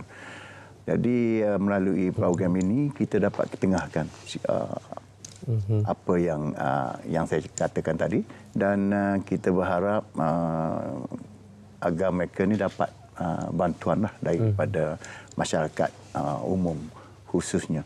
Jadi saya lihat program ini memang amat bermanfaat kepada mereka-mereka veteran-veteran yang betul-betul memerlukan. Okey, Tan Sri, tahun ini ataupun musim ke-14 ini merupakan keterlibatan pertama kali Tan Sri dalam Di Celah-Celah Kehidupan ini. Jadi mungkin kita nak dengar juga apa antara pengalaman Tan Sri turun padang untuk melihat situasi khususnya untuk kita zahirkan dalam Di Celah-Celah Kehidupan ini. Saya pun semasa mula-mula diberi peluang untuk mengikuti program ini, memang saya amat teruja lah. Kerana semasa saya berkhidmat dulu pun saya pernah menjadi ketua pengarah Jabatan High Ever Veteran, dan memang kita selalu melihat memberi bantuan kepada veteran. Jadi bila dapat peluang ini, saya rasa ini boleh meneruskan lagi apa yang saya telah lakukan dulu. Tetapi apabila kita pergi betul-betul turun ke padang, saya melihat program ini memang kita kira boleh membantu. Kalau kita lihat daripada bantuannya tidaklah sebesar mana, tetapi pada mereka yang menerima itu kita boleh melihat betapa mereka menghargai bantuan untuk mereka meneruskan kehidupan. Seterusnya terutama sekali kepada mereka yang berniaga. Jadi mungkin ini boleh menjadi satu suntikan untuk mereka meneruskan perniagaan dan sebagainya. Tetapi apa yang menyentuh hati saya dalam program ini ialah melihat semangat yang ada pada veteran-veteran. Maknanya semangat mereka ni masih lagi sebagai seorang tentera lah, sebagai seorang askar kan. Saya melihat selagi bagi pandangan mereka tu, selagi mereka ada tulang empat kerak ni, mereka akan berusaha. Jadi itulah yang benar-benar menyentuh hati saya melihat kerana mereka ni pernah berkhidmat pada negara, kan? Mungkin orang tak nampak kerana generasi zaman sekarang kita hidup dalam keadaan aman. Tetapi mungkin bila hilangnya keamanan, mungkin kita akan dapat menilai apa itu keamanan. Jadi itulah yang diperjuangkan oleh para veteran yang kita bantu ni. Ya, mereka sebelum ni dulu mereka berjuang untuk negara, mengekalkan keamanan. Jadi apa yang kita kecapi sini mungkin hasil usaha daripada mereka juga. Betul, saya setuju. Inilah peranan kita sebagai seluruh masyarakat Malaysia untuk kita memberikan penghargaan, nilai bakti kita kepada veteran-veteran tanah air kita ini. Mereka adalah wira negara, wira yang tidak didendang, dan inilah peluang kita bersama dengan BH Petrol untuk menyantuni mereka. Tuan, selepas ni dalam konsep kongsi rezeki ini, bukan sahaja BHP Petrol menjalankan tanggungjawab sosial korporat, tapi juga kita ingin mengajak para penonton untuk turut serta bersama dengan BH Petrol. Jadi bagaimana mereka boleh menyurut serta dalam perkara ini, Tuan?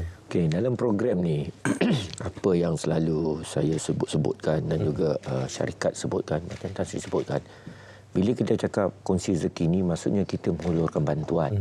Apa yang kita nak bantuan. Kalau you tengok bila program ni dikeluarkan nanti, ada slide yang akan menggambarkan akaun dan juga alamat responden. Jadi di situ ada tertera nombor akaun tu. Akaun tu akan masuk terus kepada responden. Dia tak akan masuk ke akaun BH Petrol atau ke akaun third party. Tidak. Atau akaun ketiga. Terus kepada penerima. Jadi dalam hal ni berapa banyak yang dapat, banyak bergantung kepada berapa orang di luar sana yang akan menyumbang. Di samping itu juga kami juga mana responden-responden yang berniaga ni, macam secara kecil-kecilan atau kuih atau barang-barang SMI, small medium industry yang ada, kita galakkan untuk mereka berniaga di rangkaian kedai kita. Buat masa ni kita ada 310 kedai di seluruh Malaysia. Jadi kebanyakan responden ni berada di tiap-tiap negeri. Dan kita memang BH Petrol memang ada di tiap-tiap negeri, pelusuk di Semenanjung. Dengan harapan saya di sini, tuan-tuan dan puan-puan, bantulah mereka biar mempertingkatkan dana mereka untuk berniaga.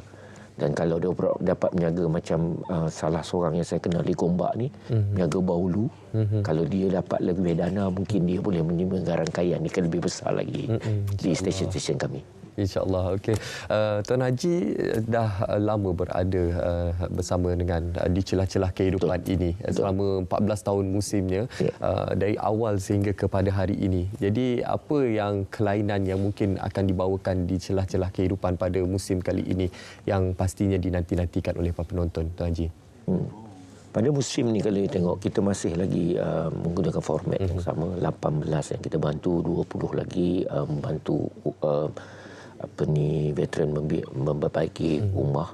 Jadi yang itu harus dituntun. Saya ingin juga berterima kasih kepada, khususnya kepada Jabatan Veteran kerana membantu kita untuk mendapatkan list-list nama.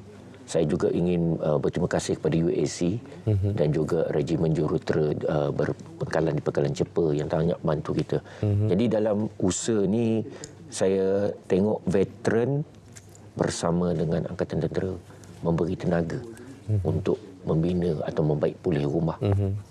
Yang itu saya rasa harus kita tontonlah di Kelantan.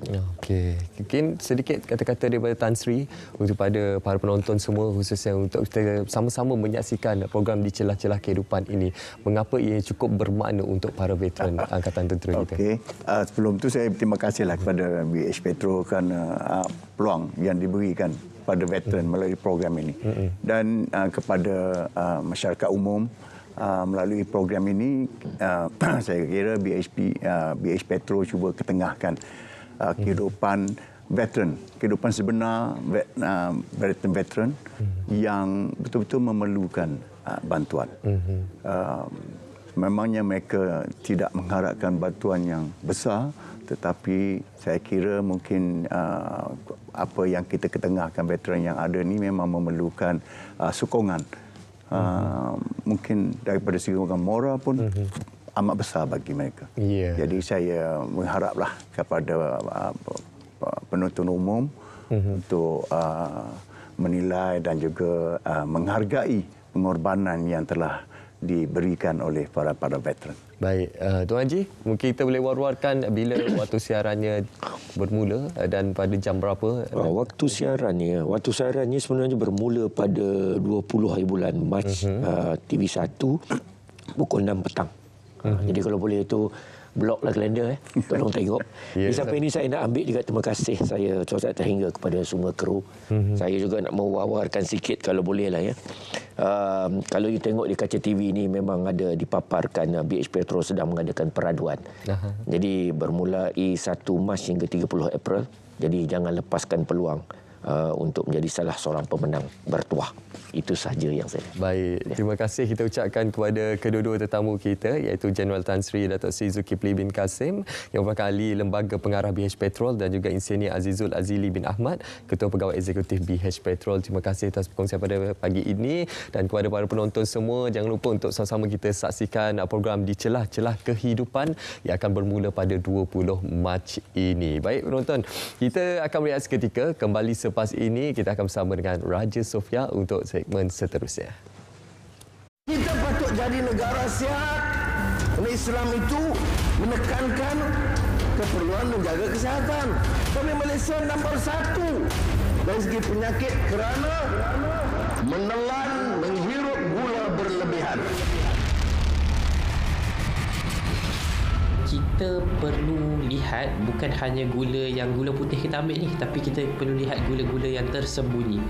Contohnya kalau kita ambil makanan-makanan bertin, dalam tu dah ada gula dah. Kita ambil pula sos cili, sos tomato dan sebagainya, dalam tu pun dah ada gula. Kita pergi pula dekat kedai nasi kandar, bahkan pula yang berkuah-kuah semua kan, dalam tu pun dah ada gula tambahan.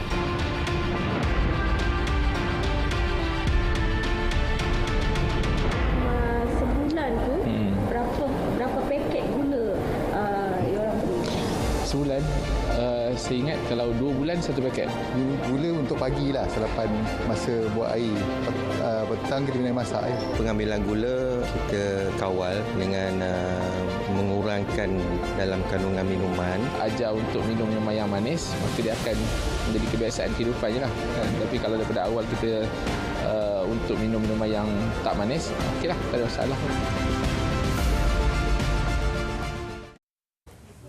Okey, baik para penonton, dan untuk antara perkara yang paling pentinglah dalam kehidupan seharian kita adalah tilam yang selesa, dan bersama dengan saya nak akan memperincikan dengan lebih lanjut lagi berkenaan dengan promosi yang ditawarkan oleh Herbal Fame bersama dengan saya Zaitun Khalil. Assalamualaikum. Waalaikumsalam. Sofi cantik Jumaat ni. Insya-Allah, alhamdulillah. Sama-sama lah kita baju kurangnya. Bukan apa, mood nak raya tak lama lagi.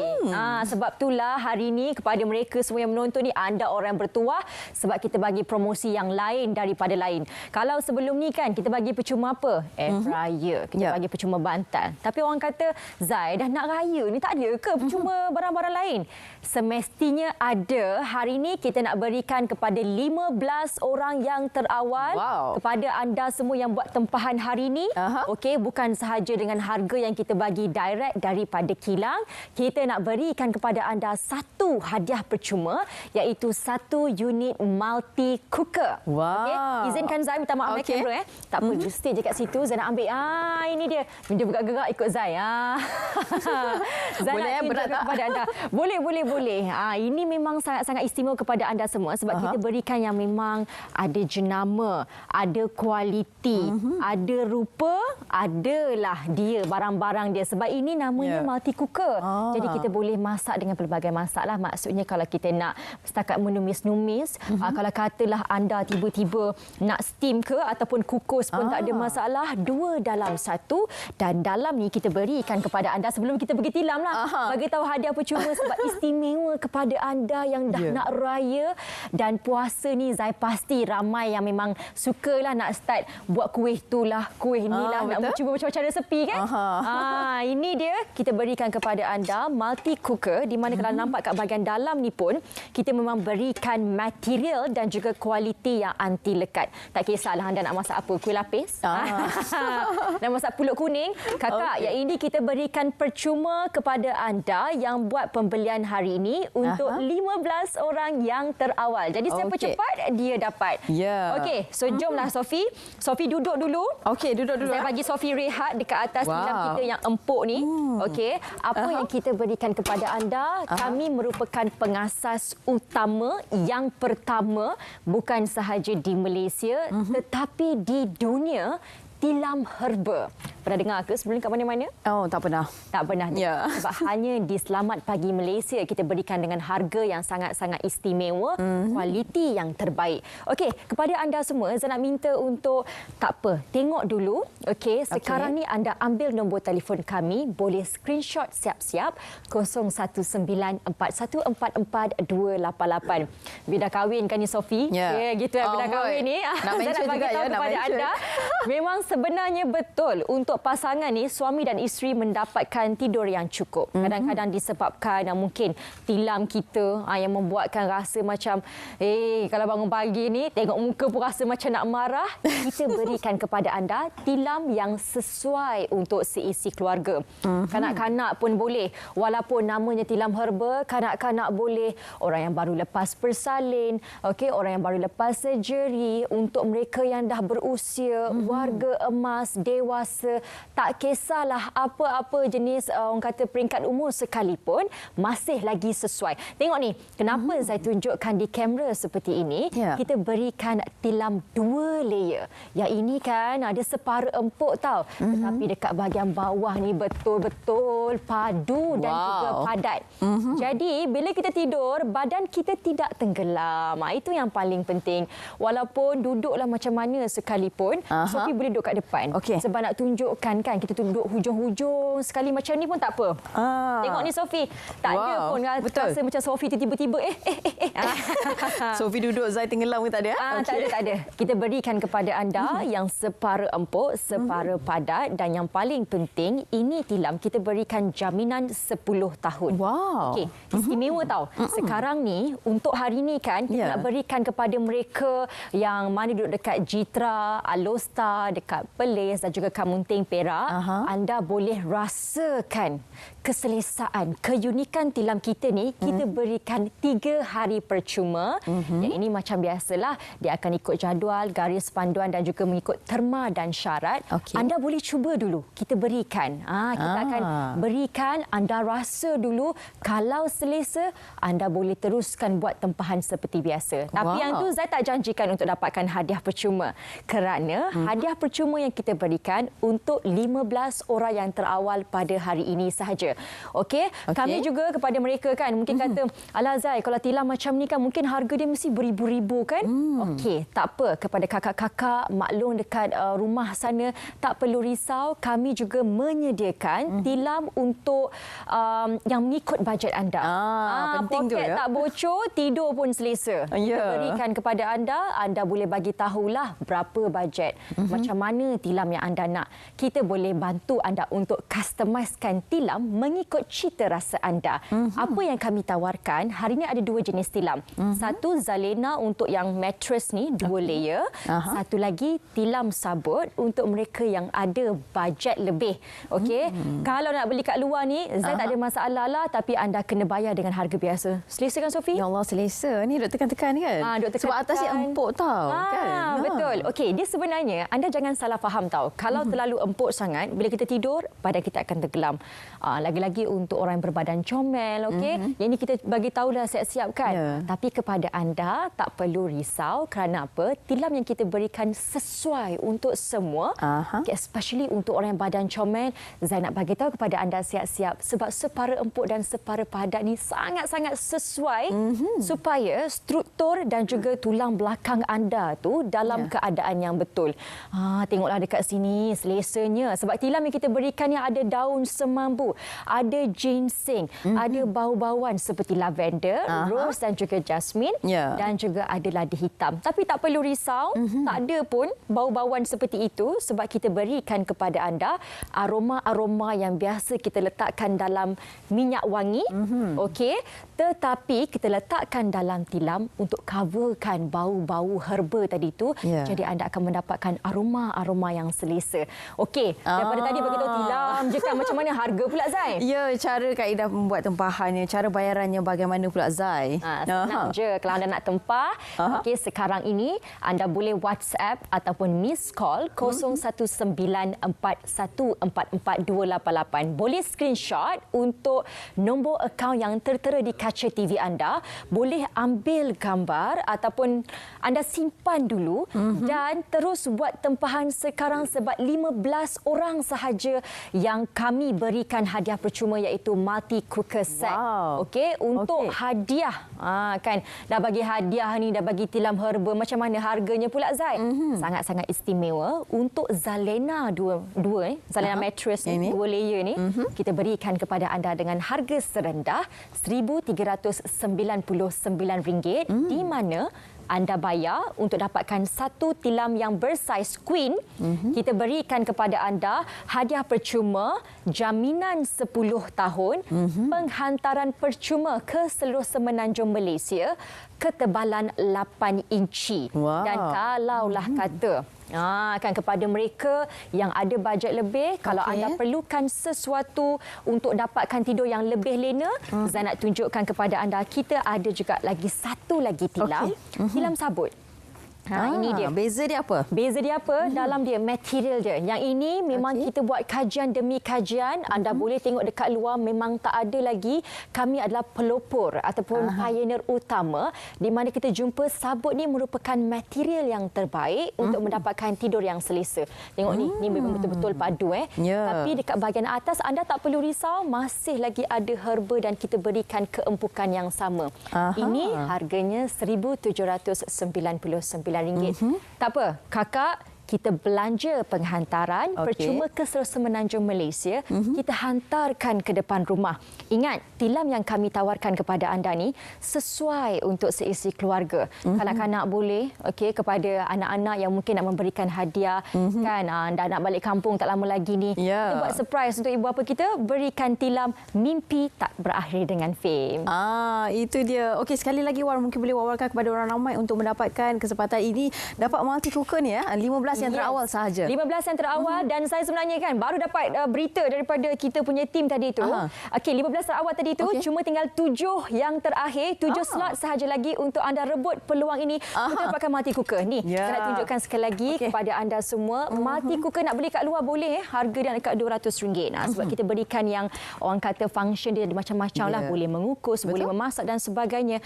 Anda nak letak di inap desa ataupun nak letakkan di rumah, kan tak ada masalah. Kalau nak buat pergi travel sangat-sangat sesuai sebab saiz dia pun just nice saja. Jadi kepada anda dapatkan sekarang, hubungi kami ke 0194144288. Okey, baik, terima kasih diucapkan kepada Zaitun Khalid di atas perkongsian tersebut. Terima kasih, Sophie. Anda boleh terus hubungi nombor yang tertera di kaca TV anda ketika ini untuk mendapatkan promosi yang ditawarkan oleh Herbal Fame. Baik, seterusnya kita nak terbang ke Perak pula bersama dengan rakan kami. Saiful telah pun bersedia untuk cerita Pagi Perak. Silakan. Baik, kreatif dan semula jadi itu yang boleh saya kongsikan tentang batik Eco ini yang dihasilkan melalui daun-daun terpilih dan proses ini dipanggil sebagai Eco Printed. Jadi untuk mengetahui proses pembuatannya, kita nak bersama dengan Puan Eliza Wati Ilyas, iaitu pengasas rumah batik Manjung. Jadi Puan, mungkin Puan boleh kongsikan kepada penonton kita macam mana nak hasilkan batik yang bercorak daun ni. Okey. Batik yang kita ada sekarang ni kita dah tahu daripada batik chemical, tapi yang ni kita sedia maklum yang kita dah recognize sebagai batik alternatif. So batik eco cetakan ataupun cantingan organik ni merupakan motif fabric yang dihasilkan daripada sumber tumbuh-tumbuhan. Eco cetakan dan cantingan organik ni adalah dua kaedah yang berbeza lah, di mana dia menggunakan teknik tekapan terus daripada daun-daunan ataupun bunga-bungaan. So proses pembuatan dia mengambil masa 1 ke 2 hari untuk kita fiksifikasi fabric dia menggunakan bahan-bahan yang juga alami, iaitu daripada tawas, ekstrak soya, daripada lemon juice macam tu. So kita panggil teknik Mordan. Kita bermulalah daripada proses pengumpulan daun yang segar untuk kita tata dekat atas kain, dan juga kemudian kita kukus 1 jam hingga ke 2 jam untuk mendapatkan corak daun tu diprintkan direct ke atas fabric. So selepas kukus, kita akan buka balutan tu, kita ada teknik dia lah, menggulung semua. Lepas tu kita akan jemur di tengah terik matahari untuk fixkan color dia supaya dia kekal pada kain macam tu. Proses dia nampak rumit, tapi sebenarnya apabila saya lihat tadi sangat mudah sebenarnya. Dan Puan, mungkin Puan boleh kongsikan bagaimana boleh dapat ilham untuk hasilkan batik macam ni? Okay, dia bermula daripada saya menyertai sebagai sukarelawan dengan Persatuan Sahabat Alam. Saya dalam masa yang sama saya minat batik. So bila saya join Sahabat Alam ni, saya ada rasa kesedaran macam mana saya nak bantu melalui produk ni menjaga alam sekitar. So daripada situ saya cuba create satu produk di mana saya boleh menjana pendapatan dan juga menjaga kelestarian alam sekitar lah. So saya cuba explore dan bereksperimentasi dengan tumbuh-tumbuhan ni. Ternyata benda ni dah orang kata ramai juga yang dah buat. Jadi saya berkongsi, cuba collaborate dengan orang-orang yang dah pernah buat ni. Puan, yang terakhir sekali mungkin Puan boleh kongsikan produk apa lain ataupun produk lain yang boleh menggunakan eco printed ni. Okey, selain daripada kita boleh hasilkan pakaian, kita juga boleh hasilkan produk dekorasi kediaman, pejabat. Selain daripada fabric, kita boleh juga hasilkan ke atas melalui teknik heat press ke atas cotton paper dan juga kulit. Kulit kita boleh jadikan kasut kulit, handbag semua. So sebenarnya dia sangat besar. Jadi kita boleh buat pelbagai produk selain daripada pakaian. Jadi itu dia antara produk-produk di bawah Eco Batik ni yang dihasilkan oleh Rumah Batik Manjung ini. Jadi kalau ada yang berminat boleh datang ke galeri ini untuk melihat semua produk-produk terbabit. Jadi kita doakan semoga produk ini boleh menjadi produk pelancongan utama di negeri Perak ni. Jadi saya kira itu saja yang boleh saya kongsikan untuk cerita Pagi Perak. Kita kembali semula ke studio. Okey, itu perkongsian yang dibawakan oleh Saiful Airi Sabiron berkenaan dengan batik Eco cetak di Manjung. Sekarang ini penonton, kita nak beralih ke segmen terakhir kita, iaitu kita nak mewar-warkan kepada anda kempen Hargai Makanan Elak Pembaziran dengan temanya Kasih Ramadan Tanpa Pembaziran. Jadi hari ini kita bersama dengan yang berbahagia Datuk Ahmad Husaini bin Abdul Rahman, Ketua Pegawai Eksekutif SW Corp. Assalamualaikum Datuk. Waalaikumsalam warahmatullahi. Okey, jadi Datuk, sebagai permulaannya mungkin boleh kongsikan berkenaan dengan kempen Hargai Makanan Elak Pembaziran. Silakan. Untuk makluman semua, kempen Hargai Makanan Elakkan Pembaziran ini kita fokus kepada bulan Ramadan. Tapi sebenarnya kempen ini kita laksanakan sepanjang tahun. Yang kita panggil Hargai Makanan Elakkan Pembaziran. Value Food No Waste. So sempena bulan Ramadan ini kita galakkan lagi kempen kesedaran untuk kita tingkatkan kesedaran kepada masyarakat berkaitan untuk mengelakkan pembaziran di bulan Ramadan. Kalau kita tengok sekarang ni banyak di surat-surat khabar bercerita pasal pembaziran di bulan Ramadan. Betul. So kemungkinan tapi kita akan berdasarkan fakta yang ada, tapi kita SW Corp punya peranan adalah berdasarkan garis padan ataupun matlamat kemampanan mampan SDG, Sustainable Development Goals. Kalau untuk sisa makanan ni adalah berdasarkan SDG 12.3. So kita kurangkan dari segi penjadaan sisa. So kalau ikutkan matlamat sehingga 2030 adalah sebanyak separuh daripada sisa makanan yang dijana. Kalau ikutkan kajian kita pada tahun 2012 adalah sebanyak 44% sisa makanan dijana. So matlamat SDG ini adalah separuh daripada 44% tersebut lah. So kalau ikutkan dari segi kita punya kajian yang dilaksanakan pada tahun 2023, penjadaan sisa, apa sisa yang dilupuskan, jadi komposisi sisa yang dilupuskan di tapak pelupusan sebanyak untuk sisa makanan adalah sebanyak 35.45% yang dilupuskan. Kalau kita tengok tadi penjanaan sebanyak 44. Sisa yang dilupuskan di tapak pelupusan sebanyak 35.45. Maksudnya 10% tu ada dibuat sebagai recycle dan sebagainya, kita semula. Itu dari segi penjanaan. Dan segi datanya adalah macam selalu diutarakan pembaziran berlaku di sepanjang bulan Ramadan. Tapi berdasarkan fakta atau data yang kita ada di SW Corp, kita buat daripada tahun 2019 adalah sebanyak dia secara puratanya 4 tahun ini adalah peningkatan sebanyak 4%. Walaupun satu berita yang baik saya rasa dari segi mungkin keberkesanan kempen dilaksanakan SW Corp selama ini, tahun lepas menurun sebanyak 3.07%. Kalau dari segi penjanaan pelupusan di tapak pelupusan sebelum ni tahun 2022 adalah 89,000. Pada tahun lepas kita lupuskan 86,000. Ada perbezaan 3,000. So maksudnya tidak adalah berlaku sangat pembaziran, dari segi trendnya menurun. Dan untuk makluman tahun ini kita harapkan kita punya target pun penurunan sebanyak 3%. Itu yang kajian kita buat di 25 tapak pelupusan pada tahun lepas. Okey. Seperti yang dikongsikan oleh Datuk, sepanjang beberapa tahun belakangan ini ianya memperlihatkan tren penurunan.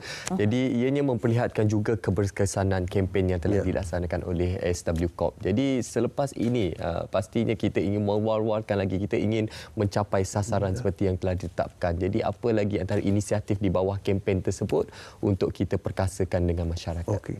Untuk di bulan Ramadan ni kita ada berkolaborasi dengan NGO. Kita ada satu program dipanggil My Safe Food at Ramadan dengan Pemuda Gema Malaysia. So dalam kempen yang kita laksanakan pada tahun ini sebanyak 31 bazar Ramadan terpilih di 7 negeri yang di bawah Akta 672 atau akta yang kita kawal oleh SW Corp. So dalam kempen adalah untuk kita lebihan makanan tu akan disimpan dan diagihkan kepada golongan asnaf dan pelajar pada waktu malam. So ini 31 bazar dengan Pemuda Gema Malaysia. Pemuda Gema ni merangkumi semua NGO-NGO yang rakan muda dan sebagainya lah. So yang ini sedang berlangsung. Semalam pun berlaku di bazar dinilai. So YB Arus sendiri turun ke Padang. So dalam kempen kita untuk meneruskan kesedaran ni, kita melibatkan ketua komuniti untuk terlibat sama. So mungkin dekat program pada hari Ahad ni juga akan berlangsung di Bandar Sangat Tinggi di Bazar Cosmoplex Sepang. So yang ini akan dihadiri oleh YB Timbalan Menteri KPKT yang berhormat Datuk Aiman Atirah binti Sabu sendiri pada pukul 6. So situ adalah engagement atau libat urus kita bersama dengan masyarakat untuk meningkatkan lagi kesedaran masyarakat berkenaan elakkan pembaziran. Sebenarnya dari segi kita punya kaji selidik pun pada tahun lepas, di bulan Ramadan saya maklumkan kita melaksanakan kajian tingkah laku berhubung dengan elakkan pembaziran ni lah. So tahun lepas daripada responden yang kita terima 73% responden daripada 2079 responden sedar memang kempen ni berlaku dan mereka faham. So dari segi kesedaran itu memang sentiasa meningkat. Dan untuk tahun ini juga kita melakukan survey yang sama dan kita mengharapkan dari segi itu adakah ada peningkatan lagi lah dari segi pemahaman masyarakat. So kempen ini berterusan sebenarnya. Kita bukan setakat buat di bazar tapi juga dengan pengusaha hotel, penyedia makanan. Bukan semata di bazar saja. Bukan di bazar saja yang melakukan pembaziran. Kan, tetapi dia penyedia hotel, penyedia makanan, even kalau di rumah pun itu adalah juga penyedia makanan. So, maksudnya masak apa yang nak dimakan berdasarkan elakkan pembaziran. Berapa banyak yang perlu dimasak, berapa orang di rumah dan sebagainya. Yang paling penting adalah dari segi perancangan. Perancangan. Betul? Betul? Okey, seperti yang tertera di Kaca TV ketika ini, banyak antara tips-tips yang diberikan, setiap hari tips dikongsikan supaya kita elakkan pembaziran, dan antara banyaklah perkongsian satu jenis kuih sahaja yang disarankan supaya kita dapat elakkan pembaziran setiap hari. Dan kalau boleh juga Tuan Datuk, mungkin Datuk boleh kongsikan jugalah apa antara punca yang berdasarkan survey tadi kan, apa antara punca utama yang menyebabkan pembaziran itu berlaku? Okey, punca utama daripada survey itu, kalau kita ada 5 lah punca utama yang berlaku. Yang paling besar adalah 69.6% adalah bilangan isi rumah ni tidak menghabiskan makanan. Okey. Itu 69.6%. 42.6% menyatakan makanan dibiarkan terlalu lama di dalam peti sejuk. So expired, lupus dan tidak dimakan lah. 40.8% menyatakan makanan dibeli terlalu banyak. Okey. 40.5% menyatakan makanan dimasak terlalu banyak. Dan akhir sekali 37.9% menyatakan makanan disimpan dengan kaedah yang tidak betul lah. Itu adalah 5 faktor utama. Kalau kita tengok kempen kita tadi pun ada dari segi kalau nak ke bazar tu, dari segi satunya kita kena perancang lah. Dari segi berapa orang yang pergi. Kalau pergi lagi ramai, lagi banyak pilihan. Yang tu kata tu kaedah yang kata satu hidangan utama, satu minuman dan satu jenis kuih. Dah mencukupi sebenarnya. Dari segi masa pun kena. Dari segi masa pun jangan terlampau lama di bazar. Betul. Betul Datuk, saya setuju. Dan sekali dari segi kewangan lah, kita kena bajet tu. Berapa banyak bajet yang kita peruntukkan untuk pada bazar Ramadan. So, itulah tips. Itu antara tips yang kita selalu wawarkan lah. Saya tertarik tadi, bazar versus bazir. Wow. Dan pastinya salah satu perkara yang kita war-warkan juga adalah untuk kita membawa bekas kita sendiri. Untuk kita mengelak penggunaan plastik yang berlebihan ataupun pesisir dan sebagainya. Jadi apa lagi antara perkara yang ingin disampaikan mewakili SW Corp kepada masyarakat, Datuk? Kepada masyarakat, kita menggalakkan, kita ada kempen Bring Your Own. Maksudnya bawa bekas makanan sendiri dan bawa beg kita semula dan elakkan menggunakan beg yang sekali guna. Itu dari segi untuk kita mengurangkan janaan sisa. Apa yang paling penting adalah kita untuk melencongkan ataupun mengurangkan janaan sisa ke tapak perpustakaan. So untuk menjamin kelestarian alam. So kita akan usaha-usaha yang dilaksanakan adalah untuk memanjangkan jangka hayat tapak perlupusan sampah. Itu yang kita laksanakan berbagai-bagai kempen.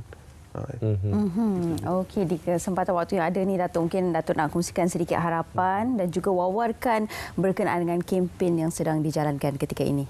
Harapan SW Corp adalah untuk semua rakyat Malaysia bersama-sama untuk mengelakkan pembaziran di bulan Ramadan supaya kita menjadi lebih barakah lah bulan Ramadan ni. So kita elakkan pembaziran, rancang kita punya perbelanjaan, dan dari segi harapan SW Corp lah kita berjaya mencapai sasaran pengurangan sisa dilepuskan, sisa makanan dilepuskan di tapak perlupusan sebanyak 3%. Semua saya nak ingatkan sini, sisa makanan ni ada dua kategori. Ada satu yang boleh elak, satu yang tak boleh elak. So yang tak boleh elak tu, yang kita yang boleh elak tu macam makanan lah. Yang tak boleh elak ni macam tulang dan sebagainya tak boleh elak. Betul. Yang tu yang boleh elak ni kita harapkan dikurangkan lagi lah. Okey. Jadi untuk mengetahui dengan lebih lanjut berkenaan informasi kempen yang dilaksanakan oleh SW Corp, boleh terus saja ke laman media sosial ataupun laman sawung rasmi SW Corp. Okey, terima kasih. Kita ucapkan kepada tamu kita Datuk Ahmad Husaini Abdul Rahman, Ketua Pegawai Eksekutif SW Corp atas perkongsian pada kali ini. Selamat berjaya kami ucapkan atas kempen yang dilaksanakan, dan alhamdulillah kita sudah pun berada di penghujung persiaran pada hari ini. Ya, betul. Alhamdulillah, dan moga perkongsian ini dapat memberi manfaat buat anda semua. Dan hari ini hari Jumaat, siapkan diri anda sebentar lagi untuk menunaikan solat Jumaat, insya-Allah lelaki. Okey. Hingga kita berjumpa lagi, insya-Allah saya mewakili kru penerbitan dan juga seluruh tim Selamat Pagi Malaysia mengucapkan terima kasih. Assalamualaikum dan salam Malaysia menadi dari Sungai ke Segara, Palestin pasti merdeka.